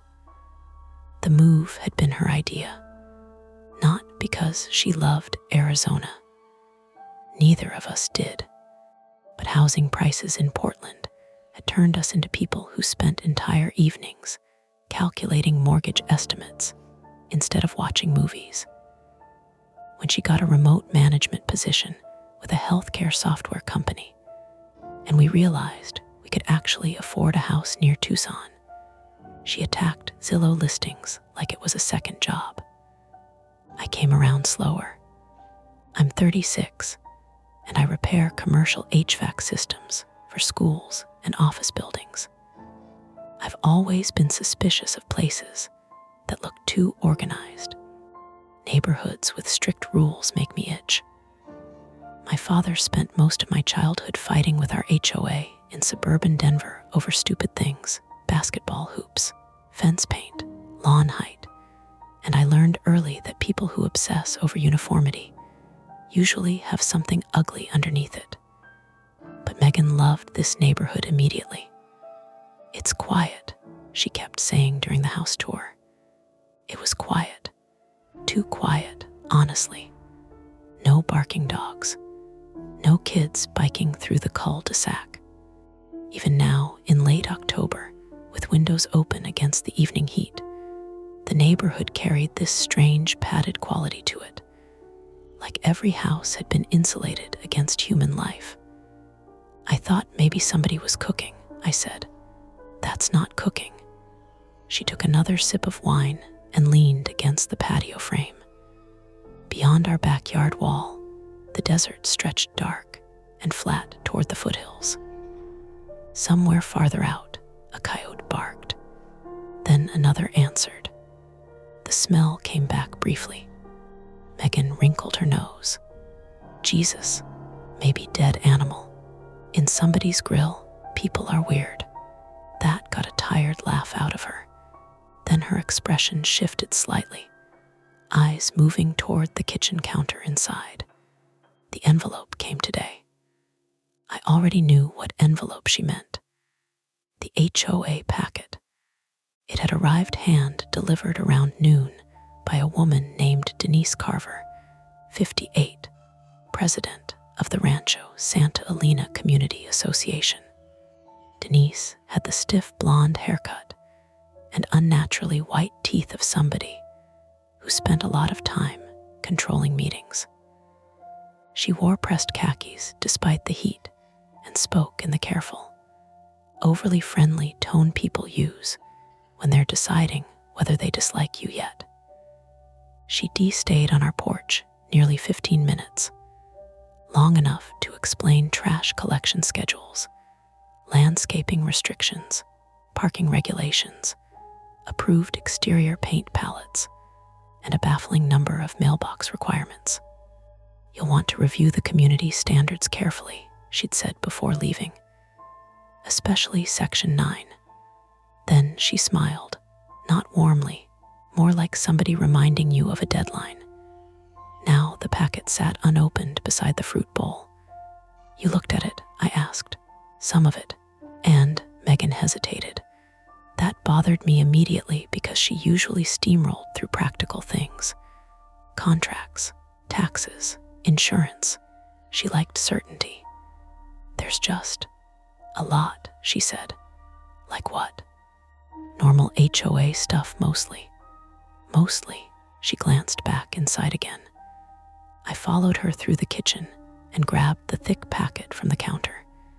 Nearly 80 pages. Expensive paper stock, embossed neighborhood seal on the front. RANCHO, SANTA, ELENA, community standards and covenants. The packet smelled faintly chemical, like fresh toner. Megan sat at the island while I flipped through pages. Landscaping guidelines, noise restrictions, holiday decoration limitations, pet waste disposal rules, pool fencing requirements. Then I found Section 9, Community Participation Expectations. "Jesus," I muttered. "That sounds culty already." Megan didn't answer. The section itself looked oddly different from the rest of the document. Different formatting, slightly different font spacing, like it had been inserted later. The rules started harmless enough. Attendance at quarterly neighborhood gatherings strongly encouraged. Participation in seasonal beautification efforts appreciated. Residents expected to contribute to preservation of community values. Then farther down, each household must provide an offering during designated observance periods. I laughed once through my nose. Okay, what? Probably food donations or something. Read the next line. I did. Offerings may include organic material, livestock remains, or personally meaningful items as determined appropriate by the association committee. The kitchen stayed quiet except for the refrigerator humming. I reread it twice. That has to be a joke. Megan shook her head slowly. There's more. Additional clauses followed underneath in dense legal wording that somehow made the whole thing worse rather than clearer. Noncompliance during observance periods may result in social review, property reassessment, or corrective action. Residents are advised not to interfere with collection procedures once initiated. What the hell is this? I don't know. It has to be fake.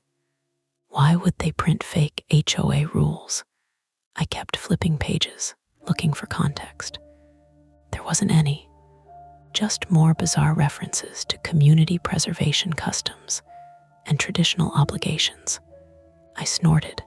This is rich people desert nonsense. But even saying it, I felt something cold settle low in my stomach. Not fear exactly. Recognition. My father used to rant about HOAs becoming little private governments, full of bored retirees who wanted authority over somebody. Most of the time it was petty garbage, lawn citations, parking threats, but sometimes people with power-built systems that let them test boundaries slowly. One weird rule at a time. You should call Denise tomorrow, Megan said quietly, and ask what? Hey, your neighborhood handbook sounds like serial killer fan fiction. You're joking, but it's weird. I know it's weird. Outside, a car door slammed somewhere down the street, then another. We both looked instinctively toward the front windows. A line of headlights moved slowly past the house. Not traffic, a procession. SUVs, golf carts, pickup trucks, all crawling toward the clubhouse. Nobody honked, nobody spoke. The neighborhood felt suddenly awake in a way it hadn't before. Megan stood and crossed toward the blinds. Were they doing some kind of event tonight? No idea. The smell drifted in again. stronger now, not burned meat, rot. I stepped onto the front porch before Megan could stop me. Warm air pressed against my face. Somewhere nearby, music played faintly, low drums maybe, or bass from distant speakers. Hard to tell. Several houses farther down the street had porch lights turned off completely. Others glowed dim amber behind drawn curtains. Then I noticed something sitting near our mailbox. A stainless steel bowl. I walked down the driveway slowly.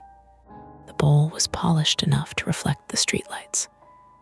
Inside sat a folded piece of cream-colored paper weighted beneath a smooth black stone. I picked it up. The paper read, "Welcome to the neighborhood. Collection begins Friday 8 sunset. Please do not forget your offering." No signature, just the HOA seal embossed at the bottom. Behind me, Megan spoke from the porch.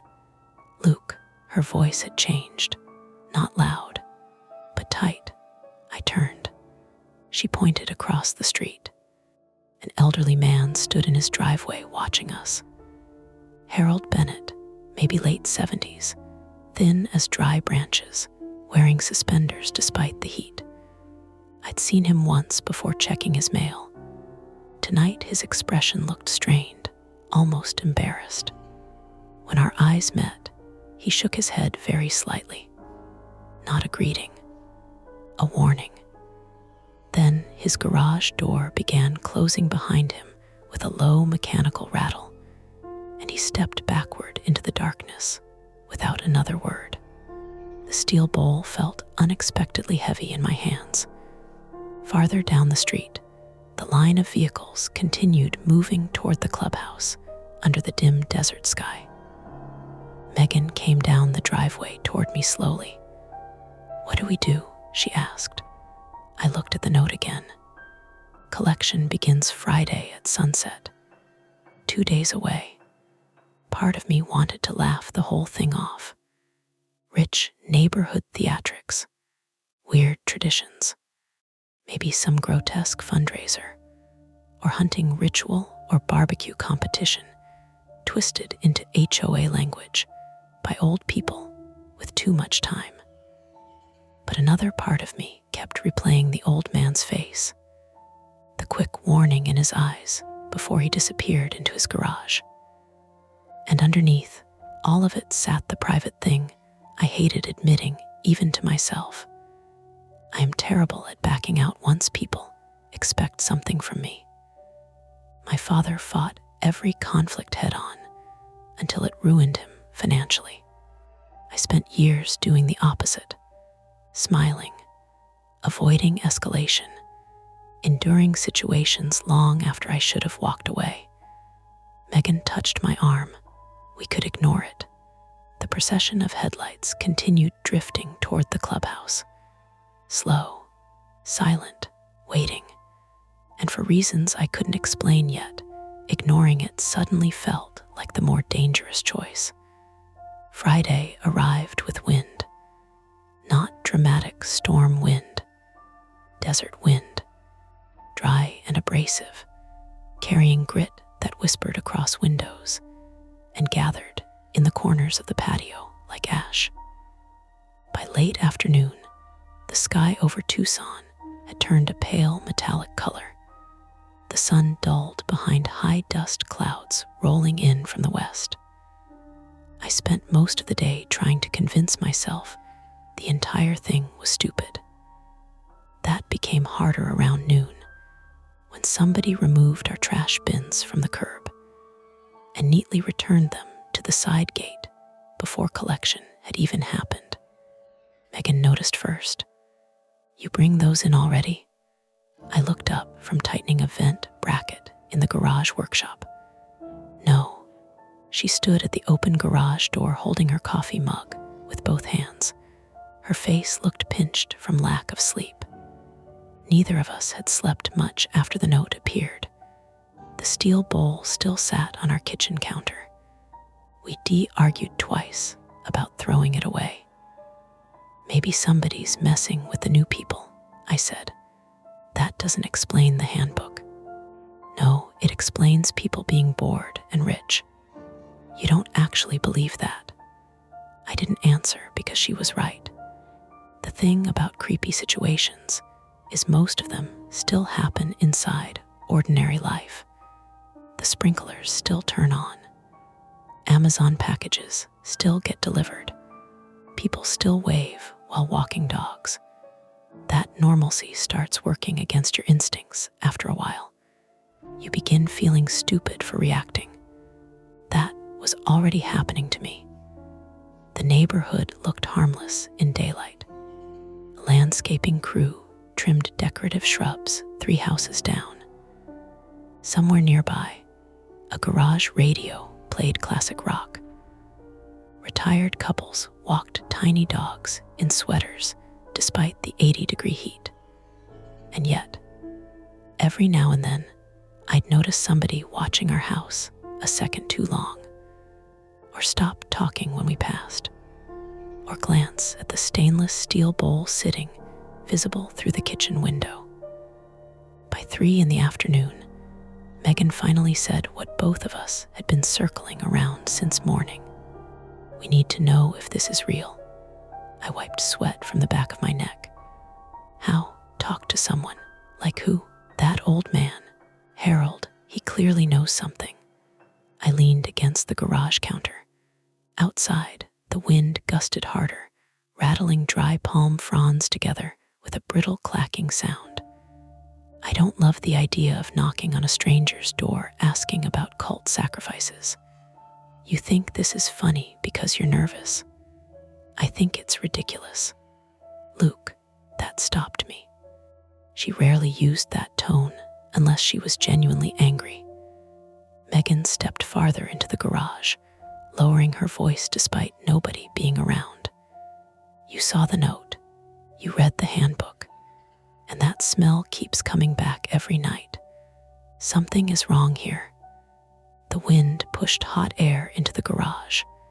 Somewhere in the distance, a dog barked once, then abruptly stopped. I looked away from her because she'd landed on the exact thing I didn't want to admit. Something was wrong here. And my instinct, the same one I'd spent years building after my father's disasters, was to keep my head down until it passed. That instinct had ruined things before. When my father spiraled into debt fighting HOA fines and legal disputes, I watched him turn every disagreement into a crusade. By the end, nobody came to our house anymore. My mother stopped speaking during dinner. Every conversation became about principles. I swore I'd never become that person. But somewhere along the way, avoiding conflict became its own problem. I tolerated bad bosses too long. Let friendships quietly die instead of confronting issues. Stayed silent when landlords crossed lines because escalation felt worse than resentment. Now I could feel myself doing it again, minimizing, explaining away, waiting. Megan set her mug down harder than necessary on the workbench. If this neighborhood is dangerous, I need to know. Dangerous.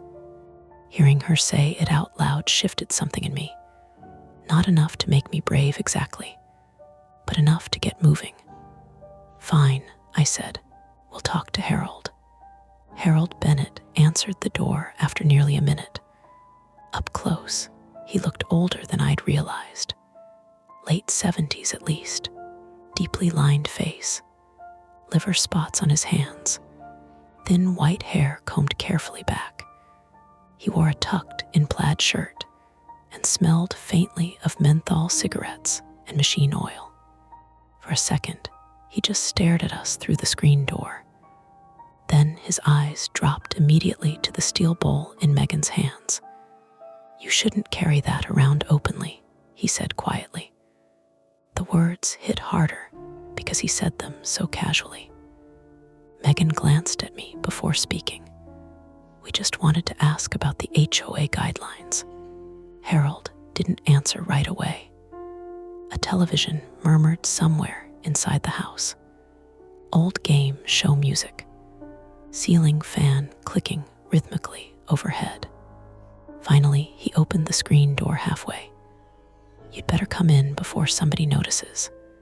That sentence lodged itself under my ribs. His house felt different from ours immediately.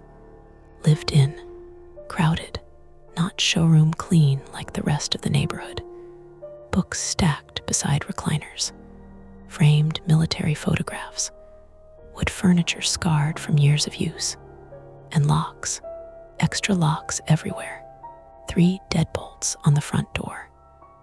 Megan noticed too. I could tell by the way her shoulders tightened slightly. Harold led us into a dim kitchen where an oscillating fan pushed warm air around. The room smelled like stale coffee and dust. "You moved in fast," he said. "What? Most people wait 6 months before buying here." Megan frowned. "We got a good deal." "Yeah," he muttered. "That's how they do it." I pulled the folded note from my pocket and placed it on the table. Harold stared at it for several seconds without touching it. Then he sighed. "You got your first collection notice." The wind outside scraped branches against the side of the house. Megan sat forward. "What does that mean?" Harold rubbed his jaw slowly. "You ever hear of community pressure?" "That's not an answer," I said. "It's the only safe one." Safe. There it was again. I felt irritation flare through my nerves. Not because he scared me, because he sounded exactly like every evasive old man in every conspiracy documentary ever made. I said, "If people in this neighborhood are threatening residents, we can call the police." Harold laughed once, not amused, exhausted. "The police live here too." The room went quiet. Megan folded her arms. "Okay, stop being cryptic." Harold looked genuinely startled at that, like nobody had spoken to him sharply in years. Then he leaned closer across the table. "You think this is about rituals or devil worship or whatever stupid thing your brain wants to call it." His voice stayed low. "It's not. It's about leverage." I frowned. He tapped the HOA handbook sitting beside the bowl. "That association owns half the contractors in this area. Landscaping companies, security firms, property management, water access agreements. They decide who gets fined, who gets sued, who suddenly has code violations every week." He paused. "And they pick targets." "Targets for what?" "Compliance." The fan clicked back and forth. Harold looked toward the kitchen window before continuing. "Every few months there's a collection. Everyone contributes something. Usually animal remains from ranches outside town. Deer carcasses, pigs, roadkill sometimes. They dump it out near the old flood basin past the clubhouse." Megan blinked. "Why? Nobody knows exactly." "That's insane, maybe, but it keeps the peace." I stared at him. "You're telling me this neighborhood gathers dead animals in the desert because the HOA says so?" Harold met my eyes. "You're new, son. You still think the weirdest part is the dead animals." A pulse started beating behind my left eye. "Who organizes it?" "Nobody officially." "That's bullshit." Harold shrugged slightly. "You'll learn." Megan looked pale now. "And if we don't participate?" The old man hesitated too long. That was worse than answering. Finally he said, "Depends how stubborn they think you are." A car door slammed outside. All 3 of us froze instinctively. Harold stood immediately and crossed to the window without looking through it directly. He adjusted the blinds barely half an inch. Then he exhaled slowly. "Landscapers." But he still looked shaken afterward. Megan noticed it too. "You're scared of them." Harold sat back down carefully. "I'm old enough to know what organized people can do when nobody stops them early."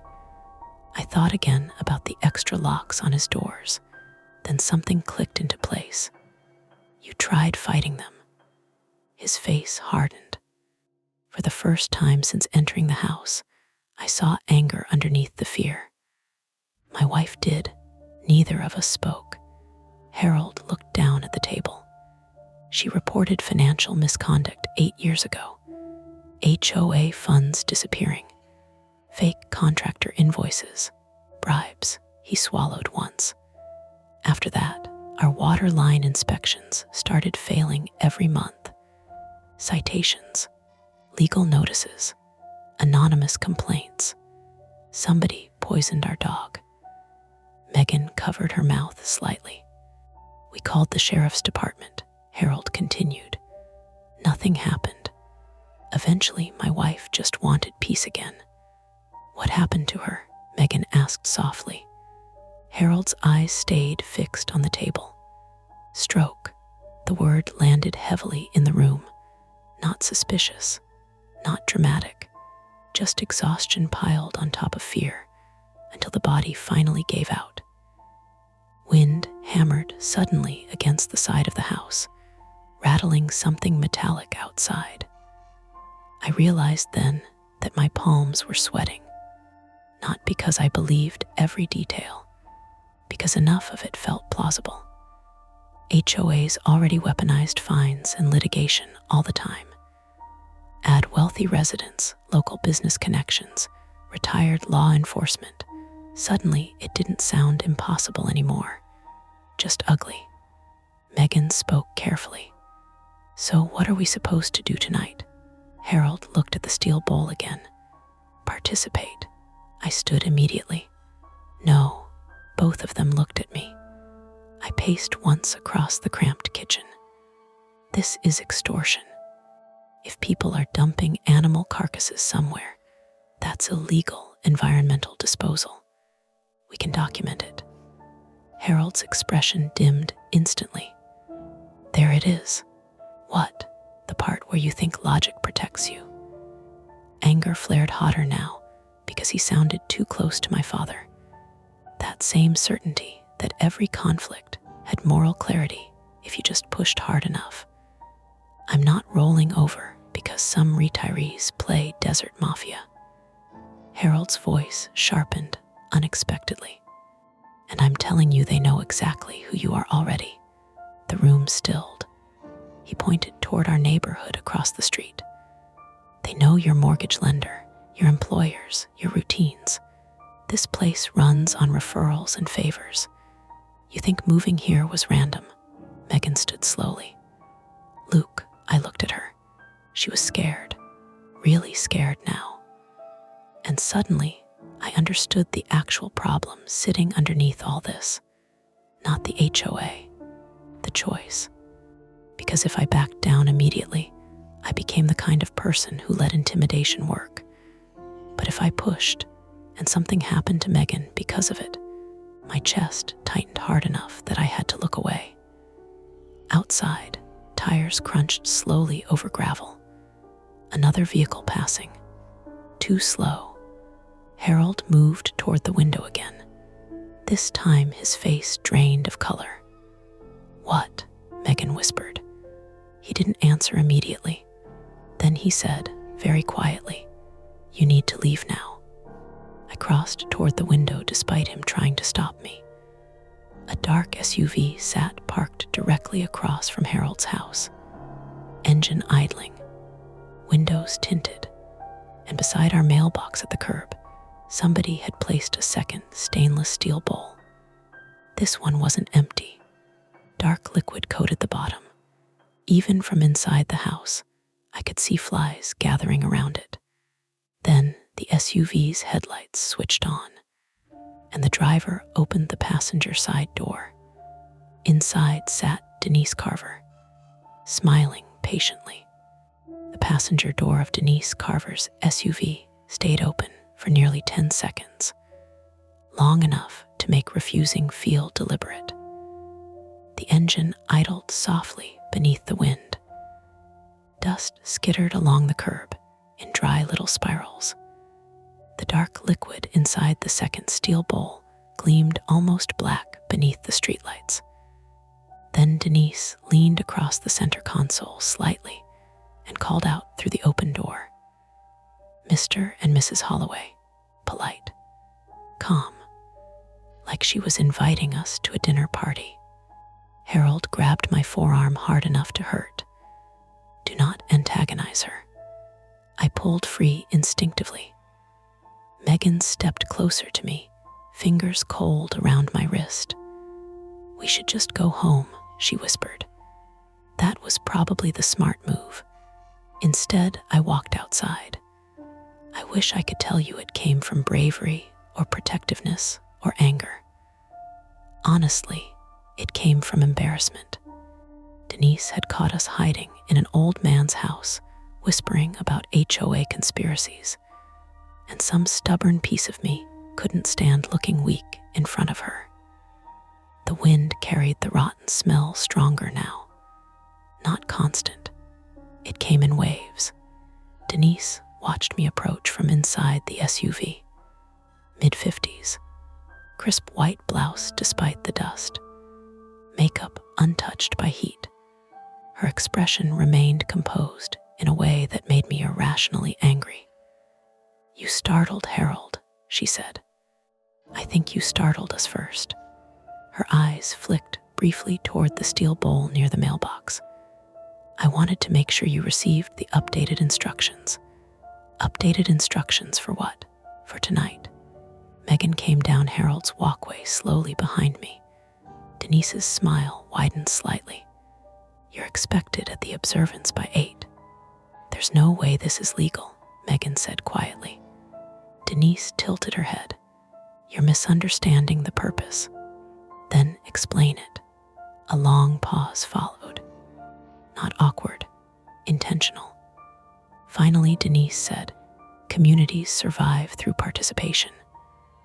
Rancho Santa Elena exists because residents understand that individual comfort occasionally comes second to collective stability. That doesn't explain the bowls full of blood. The first flicker of irritation crossed Denise's face. It's livestock runoff from the butcher outside Marana, she said. Donated material. Nothing illegal. I glanced at the second bowl again. Flies buzzed lazily above it. You expect us to bring dead animals to some gathering in the desert. We expect residents to contribute according to their ability. That's insane. Denise folded her hands calmly. Mr. Holloway, do you know why homes here remained affordable after the drought restrictions? She asked. I didn't answer. Because this neighborhood controls its own private water contracts. Her gaze stayed steady. While surrounding developments collapsed under shortages and litigation, Rancho Santa Elena remained stable. Safe, protected. The wind gusted harder, tugging loose strands of Megan's hair across her face. Denise continued softly. People become very cooperative when stability is threatened. Then she smiled again. 8 o'clock. The passenger door closed. The SUV rolled away slowly down the street toward the clubhouse. Harold was already standing in his doorway when we turned back toward him. You shouldn't have talked to her like that. I barked out a humorless laugh. What was I supposed to do? Thank her. You made yourself memorable. Megan snapped suddenly. We already are memorable. Both of us looked at her. Her voice shook now. We're the new people asking questions. We're already involved whether we want to be or not. Silence settled heavily between us. Then Harold spoke quietly. There may still be time to minimize this. How? Megan asked. Participate once. Keep your heads down afterward. No, I said immediately. Harold closed his eyes briefly like he'd expected that answer. Megan rubbed both hands over her face. Luke, no, absolutely not. Then what's your plan? I opened my mouth. Nothing came out, because the truth was I didn't have one yet. By 6:30, We were driving toward the sheriff's substation off North La Cañada Drive. The sun had dropped low enough to turn the mountains purple along the horizon. Traffic thickened around Oro Valley shopping centers and chain restaurants. Normal Friday evening life unfolding around us with unbearable indifference. Inside the truck, tension sat like heat. Megan stared out the passenger window most of the drive. "You think Harold S. telling the truth?" she finally asked. "I think he's scared." "That's not the same thing." "No." We passed a gas station where teenagers laughed beside lifted pickup trucks. A woman loaded groceries into an SUV beneath bright parking lot lights. Everything looked so painfully ordinary that I almost convinced myself we were overreacting. Then I remembered the extra locks on Harold's doors and Denise's face when she mentioned water contracts. "You know what bothers me?" Megan said quietly. "What?" She never denied controlling people. The sheriff's substation sat in a beige municipal building behind a dry retention pond. We parked beneath flickering lot lights and went inside. Cold air conditioning hit us immediately. The lobby smelled faintly like coffee and copier toner.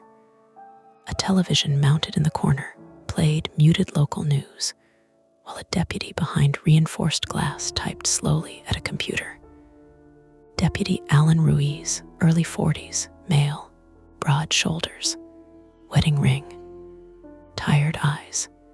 He listened politely while we explained the HOA guidelines, the bowls, the threats, the dumping site Harold mentioned. At first his expression stayed neutral. Then I mentioned Denise Carver by name.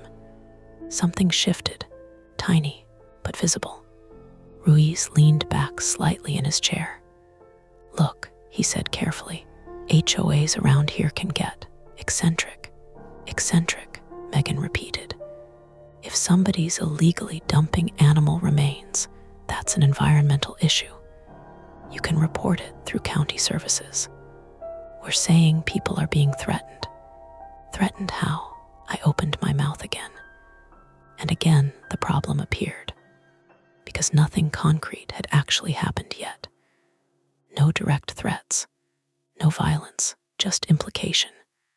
Ruiz folded his hands. "Did anyone physically harm you?"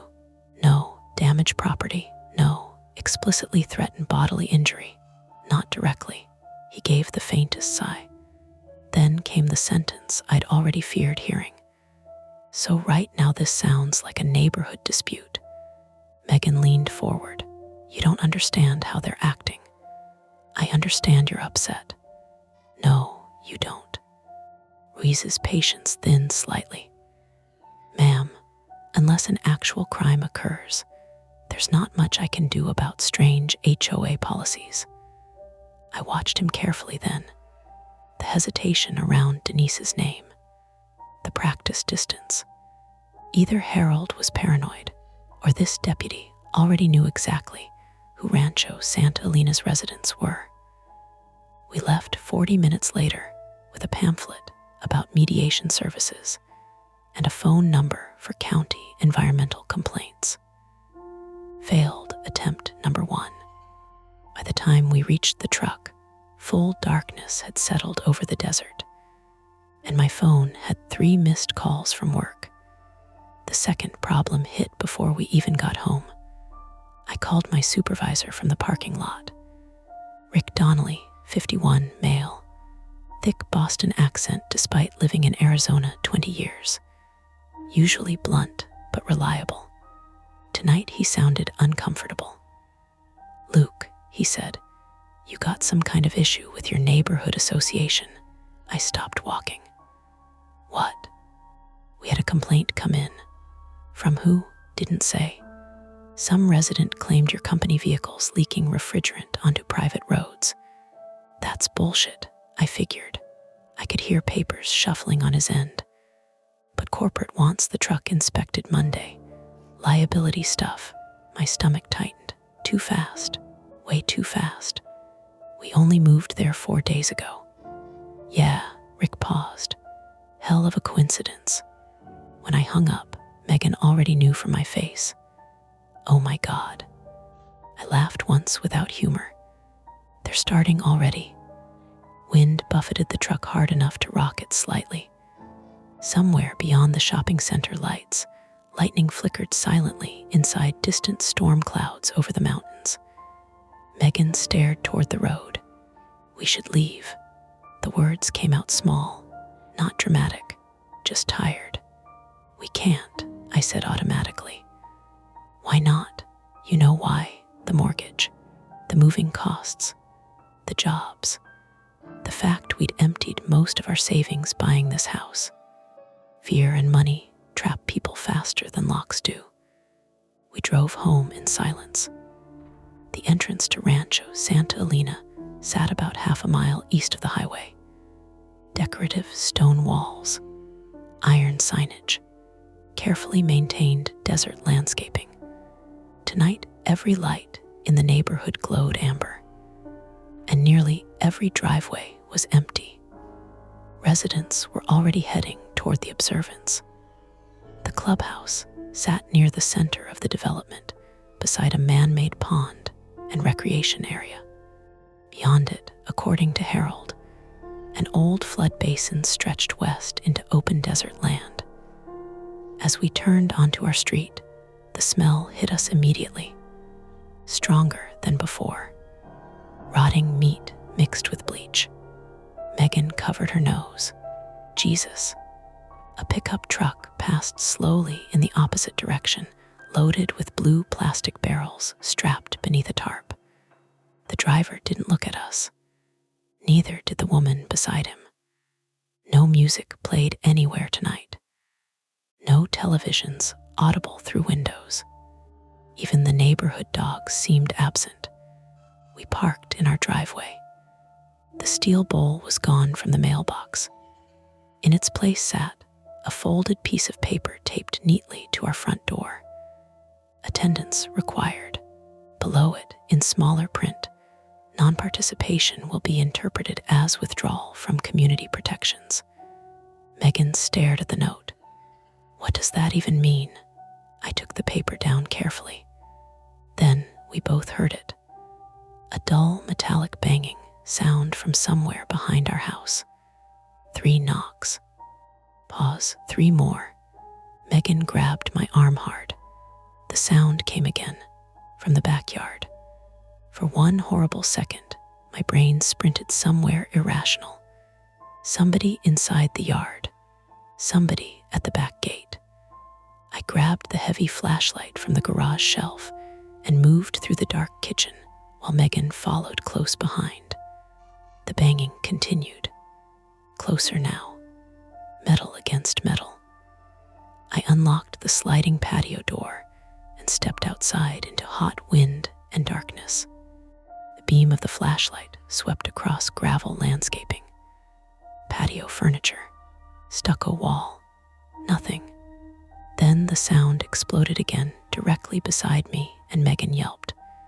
The side gate shuddered violently on its hinges. I swung the flashlight toward it and saw the loose chain latch slamming repeatedly against the metal fence in the wind. That was all. Just the storm gusts hitting it at the right angle. I let out a breath so hard it hurt. Megan leaned against the patio pillar, shaking. We're losing it. Not yet, but my heart still hammered painfully in my chest. The false alarm didn't calm anything. It made everything worse somehow. Our nerves had gotten stretched thin enough that ordinary sounds now felt dangerous. Then my flashlight beam landed on something beyond the back wall. Movement, far out near the desert wash behind the neighborhood. Vehicles, a line of them. Headlights crawling slowly west beyond the clubhouse, toward the flood basin. I counted at least 15, maybe more. Megan stepped beside me. They're starting.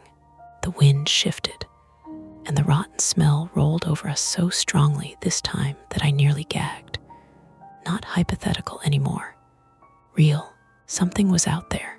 Something big enough to stink up half the neighborhood. My phone buzzed suddenly in my pocket. Unknown number. I answered before thinking. A woman's voice spoke immediately. Calm, familiar. Mr. Holloway, this is Denise. I looked automatically toward the distant headlights. You've now involved law enforcement, she continued. That complicates matters. Cold spread slowly through my shoulders. How do you know that? A soft pause. Then, we value transparency within the community. Megan mouthed, hang up. I couldn't. Denise continued speaking in that same measured tone. You and your wife have until 9 o'clock to appear at the basin. After that, the association will proceed under assumption of hostility. Are you threatening us? No. I'm informing you that protections can be withdrawn. What protections? You really should ask Harold about the break-ins before deciding he's paranoid. Then the line disconnected. I stared at the phone. Behind us, somewhere inside the house, power clicked off with a hard mechanical thunk. The entire neighborhood went dark. Not partial darkness. Everything. Street lights, porch lights, interior lights, air conditioners. Gone. A collective silence rushed outward across Rancho Santa Elena as every machine stopped at once. Then, from somewhere far toward the flood basin, generators hummed to life. Low, steady, intentional. Megan whispered my name. I turned. Across the street, several front doors had opened simultaneously. Residents stepped outside carrying flashlights and coolers. Not panicked, prepared. Like this blackout had been expected. One by one, they began walking toward the clubhouse. And that was the moment I understood something terrible. This wasn't a weird tradition people tolerated reluctantly. At least not all of them. Enough residents were participating willingly to make resistance meaningless. Then headlights swept suddenly across our driveway. A sheriff's cruiser rolled slowly down the street. For one dizzy second, relief surged through me, until the cruiser stopped beside our mailbox. Deputy Ruiz sat behind the wheel. He looked directly at our darkened house and slowly lifted 2 fingers from the steering wheel in the same lazy wave I'd seen from the golf cart our first night here, and kept driving toward the flood basin with everyone else. Retreat stopped being an option right there, because if law enforcement was involved or compromised or simply choosing a side, then we were already trapped inside something much larger than an HOA complaint. And somewhere out beyond the clubhouse, hidden in the dark desert wind, the generators kept humming. Waiting. We didn't go because Denise told us to. That's what I kept telling myself afterward. We went because the power was out, because the sheriff's cruiser had rolled past our house toward the basin, because the residents had walked into the dark carrying coolers like people heading to a church picnic, and because staying home suddenly felt like sitting in a box while everyone else decided what happened to us. Megan packed like someone preparing to flee. Phone, wallet, flashlight, a small first aid kit from under the sink, our passports, which made no sense, except fear makes you collect proof that you exist. I grabbed my heavy work flashlight, the dash cam from my truck, and the little carbon monoxide detector I used on HVAC calls. I don't know why. Habit, maybe. I understood machines better than people. If there was something wrong out there, some physical thing, I wanted a tool that could tell me. At 8:43, we left the house on foot. The neighborhood had gone dark, except for moving flashlight beams. Our street curved gently south toward the clubhouse, past rows of identical stucco houses with gravel yards and trimmed palo verde trees. The wind pushed grit against our faces. Somewhere ahead, generator noise throbbed low and steady. Megan walked close enough that her shoulder kept brushing mine. "Don't argue with anyone," she said. "I know." "No, you don't. You think you know, and then you talk." "I won't." She looked at me. Even in the dark, I could see how tired she was. "Luke, I mean it." That hurt more than I wanted to admit. At the corner, Harold stepped out from behind a parked golf cart. Megan gasped, then clapped a hand over her mouth. "It's me," he whispered. He wore a dark jacket despite the heat and carried a canvas grocery bag in one hand. "What are you doing?" I asked. "Trying to stop you from doing something stupid." "What's in the bag?" He didn't answer. The clubhouse sat ahead at the end of Camino Risco, its low-tiled roof silhouetted against generator floodlights. Beyond it, a gravel maintenance road ran west between the man-made pond and a line of mesquite trees, then dipped toward the old flood basin. That was where the smell came from.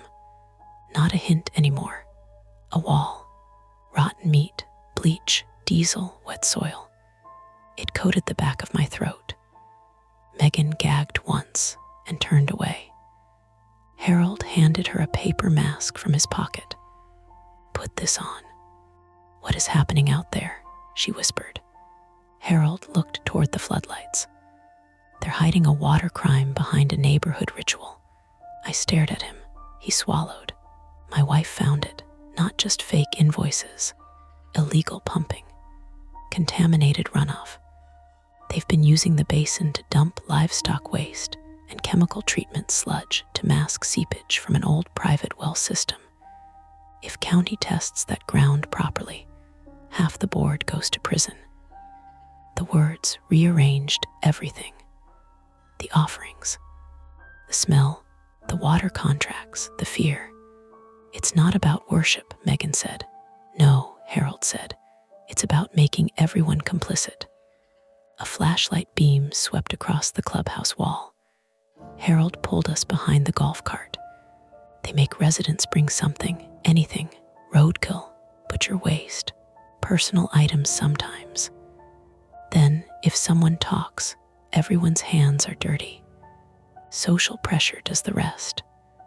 Megan's voice went flat. "And tonight," Harold looked at me, "tonight they know you went to police. So they'll want something more than participation." I felt my mouth go dry. "What? Proof you belong." Before he could say more, a voice called from the road. "Harold, Denise." She stood near the clubhouse path in the glow of a portable construction light. Beside her were two men I hadn't met. One was large and heavyset in a security polo. The other was Deputy Ruiz, out of uniform now, wearing jeans and a dark jacket. Ruiz's hand rested near his belt. Not on a gun, not exactly near it. Harold straightened slowly. Denise smiled at us. "I'm glad you made the responsible choice." Nobody spoke. The heavyset man walked over and held out one gloved hand. "Phones." Megan gripped hers tighter. Denise's smile did not move. "This is private association property tonight. No recording." "That's not legal," I said. Megan's fingers dug into my arm. Denise looked at me like a disappointed teacher. "Luke, just my name. Quiet, controlled."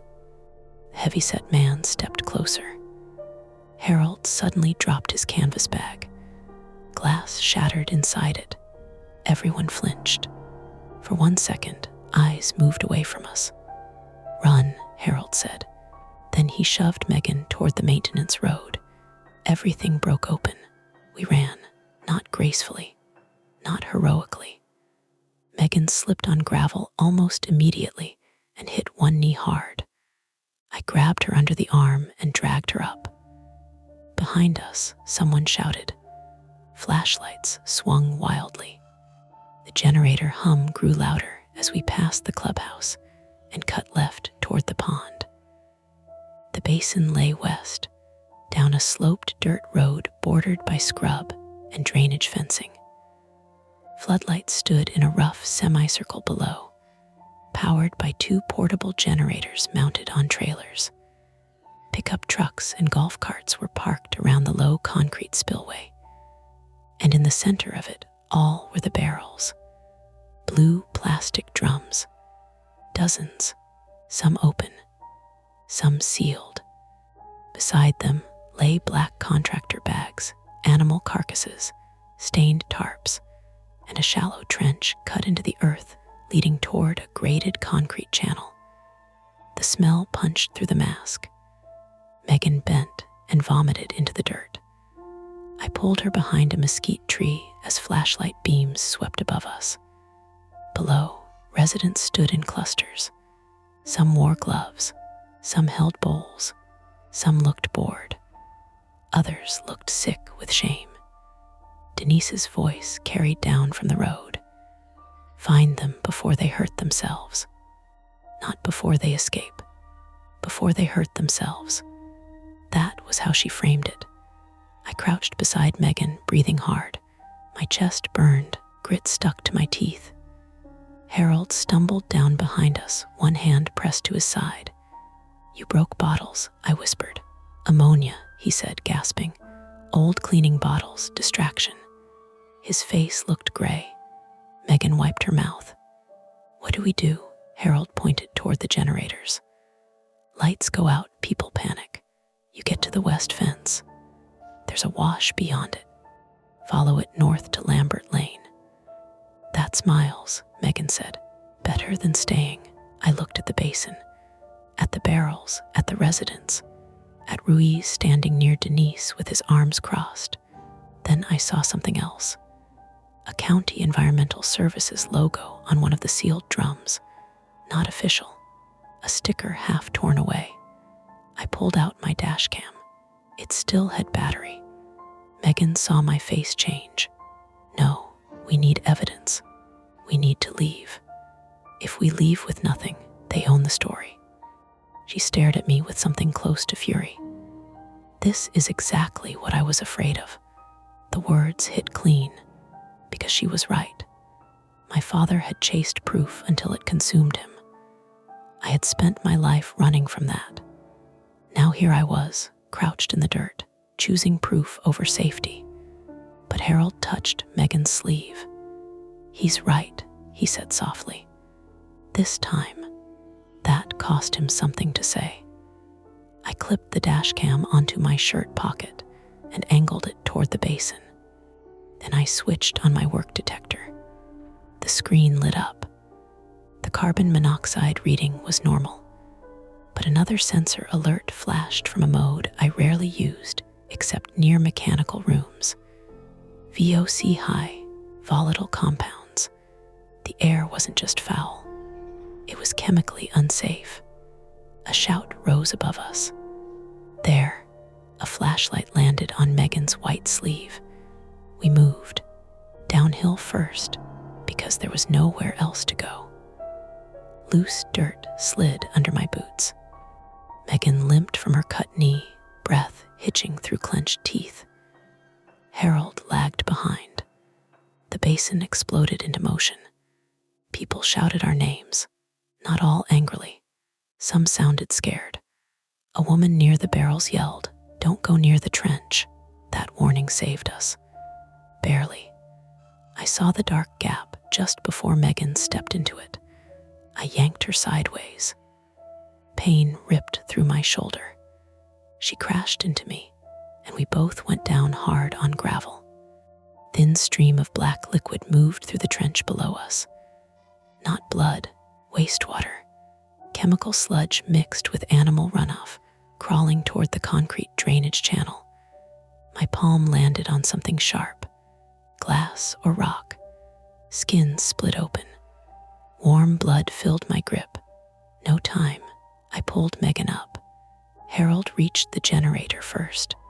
The heavy-set security man caught him from behind. They hit the ground together beside the trailer. Harold screamed once. Short, animal. Megan turned back. I did too. The security man had Harold pinned, knee in his ribs. Ruiz was coming fast from the right, flashlight up, shouting for everyone to stop. Denise stood near the barrels, face tight now, not smiling. "Luke," she called, "this ends badly only if you force it." My bleeding hand slipped around the flashlight. Megan whispered, "We can't leave him." I knew. That was the choice. Run and survive maybe. Stay and lose maybe. I looked at the generator trailer.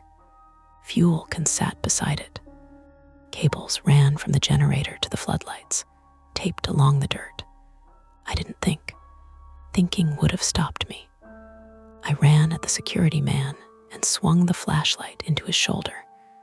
Not his head. I'm not that guy. He roared and twisted off Harold. Ruiz reached for me.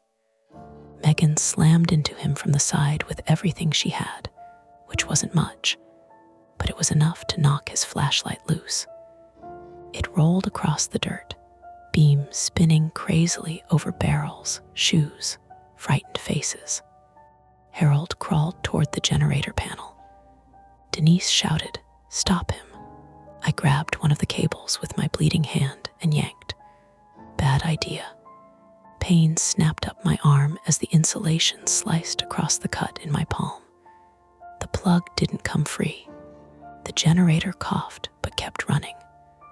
The security man hit me from behind. The ground knocked the air out of me. For 3 seconds, there was nothing but dirt in my mouth, generator noise, and Megan screaming my name. Then the lights went out. Harold had done it, all of them. The basin dropped into blackness. People shouted. Someone fell. A barrel tipped with a heavy plastic thud, spilling liquid that splashed across dirt with a wet slap. The smell became unbearable. In the dark, panic did what evidence couldn't. Phones came out. Not ours, theirs. Residents used them as flashlights.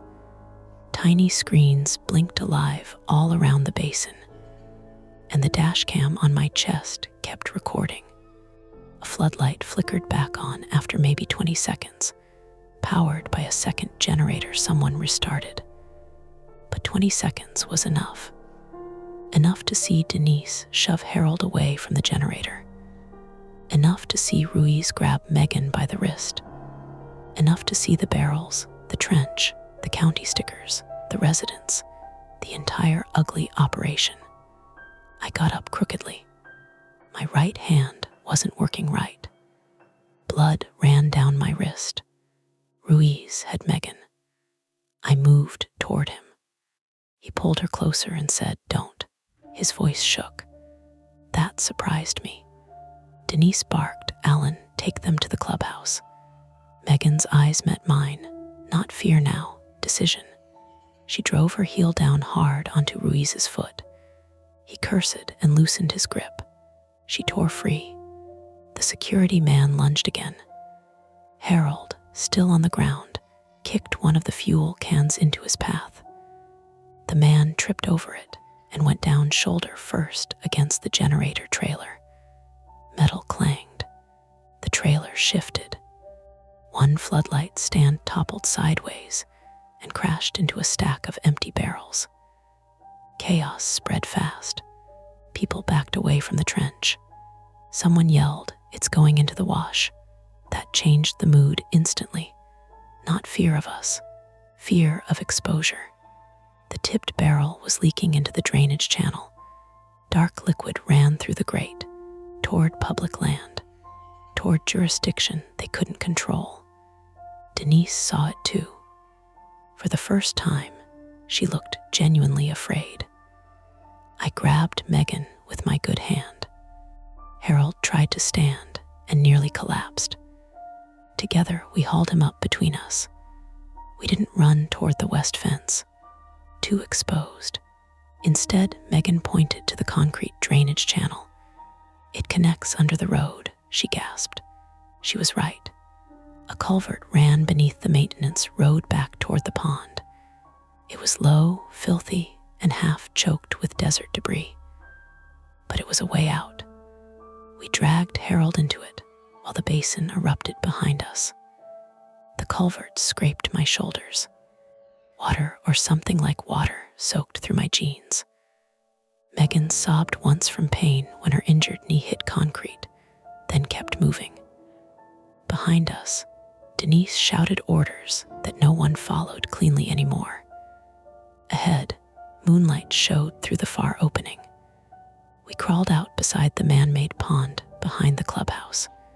Sirens sounded in the distance. Real ones this time, not close yet. Maybe someone had called after the spill. Maybe a resident finally panicked. Maybe the environmental alarm triggered somewhere downstream. I didn't know. We staggered across the clubhouse lawn, 3 injured people under dead neighborhood lights, while behind us Rancho Santa Elena began eating itself in shouts and headlights. At the sidewalk, Harold collapsed. Megan dropped beside him. I looked back once. Denise stood at the edge of the basin floodlights, small and rigid in the distance. Even from that far away, I could tell she was staring at us. The conflict ended there, not with triumph, but with evidence bleeding onto my shirt, chemical stink in my lungs, and the terrible knowledge that we had crossed a line no apology could uncross. The first ambulance took Harold, not because he wanted to go. He fought the paramedics in a weak, embarrassed way, batting at their hands and telling them he had bad ribs, not a bad brain. But every breath made his face pinch gray around the mouth. When they lifted him onto the stretcher, he gripped my wrist with surprising strength. "Don't give them the camera," he said. "I won't. Not to anyone local." Then his fingers loosened, and the paramedics rolled him across the clubhouse lawn toward the flashing red lights. Megan sat on the curb beside me with a blanket around her shoulders, staring at nothing. Her knee had swollen through her jeans, blood drying in a dark crescent down her shin.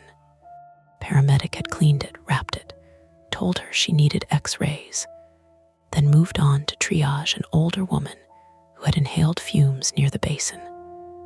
My hand throbbed inside a temporary bandage. Every pulse felt like something being tightened. The whole neighborhood stood under emergency lights now. People who had marched to the basin in silence were suddenly talking too much, explaining, denying, crying, pointing at each other. Some still held their stainless steel bowls like they'd forgotten they were incriminating. Denise Carver sat on a folding chair near a sheriff's SUV, posture perfect, hair barely moved. She did not look arrested. She looked inconvenienced. Deputy Ruiz was gone. Nobody could tell us where. That was the detail that kept my stomach from settling. County hazmat arrived around midnight. Then state environmental investigators. Not because of us, not exactly. The spill had triggered reporting obligations once waste entered the public drainage wash, and enough residents called 911 in panic that the incident couldn't be quietly softened into an HOA misunderstanding. Still, when a local sergeant asked for my dashcam, Harold's warning rang in my ears. I lied. I lost it in the culvert. Megan looked at me once. She didn't correct me.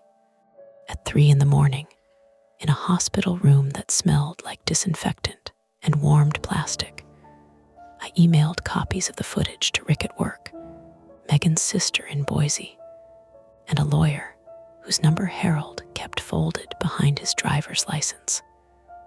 Then I uploaded it to 3 cloud folders with names so boring, Even I almost couldn't find them afterward. Only then did I let a doctor stitch my palm. 7 stitches, 2 fractured fingers, chemical irritation in my lungs. Megan had a sprained knee, deep bruising on her hip, and a raw red scrape along her forearm from the culvert. Harold had 3 cracked ribs and a mild concussion. We were lucky. People kept saying that. By sunrise, I hated the word. The next week passed in interviews. County, state, a federal environmental unit, insurance, attorneys, a detective from outside Pima County who asked questions slowly and listened to answers completely. Denise resigned before she was removed. 2 HOA board members disappeared from the neighborhood for family reasons. The security man claimed he was only hired for crowd control. Several residents claimed they thought the offerings were symbolic disposal tied to old ranching traditions. Nobody used the word ritual once lawyers became involved. It became organized waste concealment, coercive compliance, environmental fraud, potential public corruption. Cleaner words, less honest somehow. Deputy Ruiz turned himself in 9 days later through an attorney. He said he'd been pressured. Said Denise had dirt on gambling debts, on favors, on things he'd done to keep his house after his divorce. Maybe some of that was true. Fear had levels. Complicity did too. Megan and I didn't go back to the house for 12 days. When we finally did, it was with 2 county investigators and Rick following in his truck because he refused to let me go alone. Rancho Santa Elena looked almost normal in daylight. That was the worst part. Sprinklers ticked across gravel yards. Someone's wind chimes clinked softly. A delivery van rolled past like nothing had happened. But the cracks showed if you knew where to look. 3 houses had moving pods in the driveways. The clubhouse gate was padlocked. Yellow environmental warning signs stood along the maintenance road. The pond had been drained down to a muddy basin where egrets picked through exposed muck. Our front door had no note taped to it, no bowl at the mailbox. Inside, the house smelled stale and hot from days without proper air circulation. The fruit in the kitchen bowl had collapsed into itself. Flies tapped against the window above the sink. Megan walked in, stood for about 5 seconds and said, "I can't live here." I didn't argue, not even a little. That surprised both of us. We packed like thieves, clothes, documents, hard drives, Megan's grandmother's quilt, my tools, the HOA packet, the steel bowl from our kitchen counter, sealed in a plastic storage bin because our lawyer wanted everything. As I carried boxes to Rick's truck, Harold's garage door opened across the street. He stood there in a bathrobe and slippers, one arm wrapped around his ribs, looking furious to be alive. Megan crossed to him first. They didn't hug. Harold wasn't that kind of man. She just touched his elbow gently, and he nodded like that was more than enough. "You leaving?" he asked. "For now," she said. "For good," I added. Harold looked at me, then at the house. "Good. What about you?" I asked. He gave a small, tired shrug. "My wife is buried here." There was nothing to say to that. Before we left, he handed Megan a manila envelope. Inside were photocopies of old invoices, photographs of barrels, and handwritten notes from his wife. Her handwriting was neat and slanted, with little pressure marks where she'd pushed the pen too hard. Megan cried when she saw them. Quietly, angrily, the lawsuit began before Thanksgiving. Not just ours. A dozen residents joined once the first arrests happened. Others claimed victimhood loudly enough that it became impossible to tell fear from self-preservation. The HOA dissolved under court supervision. The private water contracts were seized for investigation. The flood basin was fenced off, tested, excavated in sections. They found years of contamination. They did not find bodies. That mattered to me in ways I couldn't explain. Some primitive part of my brain had expected the worst possible discovery waiting under the sludge. But the horror was smaller and more ordinary. Greed, control, cowardice, people poisoning land, and neighbors one manageable compromise at a time. Megan and I rented a 2-bedroom apartment in Tucson near a loud road and a 24-hour grocery store. At night, engines passed outside our window. Sirens sometimes. College kids laughing. Dogs barking. Human noise. For weeks, Megan slept with the lamp on. I pretended not to notice until she finally said, "You can stop pretending not to notice." So I stopped. We went to counseling separately, then together. We fought about the same things in different language. My need to confront, her need to get safe, my guilt, her anger. The way both of us had been right and wrong at the same time. My hand healed stiff. I still can't fully bend my ring finger when it rains. Harold moved 6 months later to live with his niece in Flagstaff. Before he left, he mailed us one photograph of his wife standing beside the drained flood basin years earlier, wearing gardening gloves and a sun hat, squinting into the camera like she already knew no one would believe her. Megan framed it. I didn't ask why. A year after the observance, we drove past Rancho Santa Elena on our way to visit friends in Oro Valley. We didn't plan to. A detour forced us onto that side road. The entrance sign was gone. In its place stood a temporary banner advertising redevelopment opportunities. New paint on the walls, new landscaping, same desert wind scraping grit across the pavement. Megan reached over and took my hand. The scar tissue tightened under her thumb.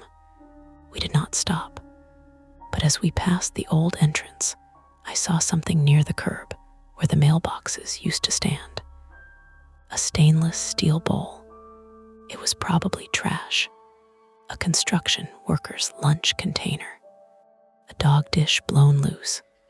Something harmless that my brain shaped into meaning because trauma likes patterns. That is what I tell myself. Still, neither of us spoke for nearly 10 miles. And when we got home that night, Megan checked the lock twice. I checked it once more after she went to bed. That's tonight's story. If it gives you chills, make sure to like, subscribe to Mia Horror Stories, and tap the bell so you never miss what's coming next. And if you're still brave enough, there are more dark tales waiting for you right here on the channel. Go watch another, if you dare.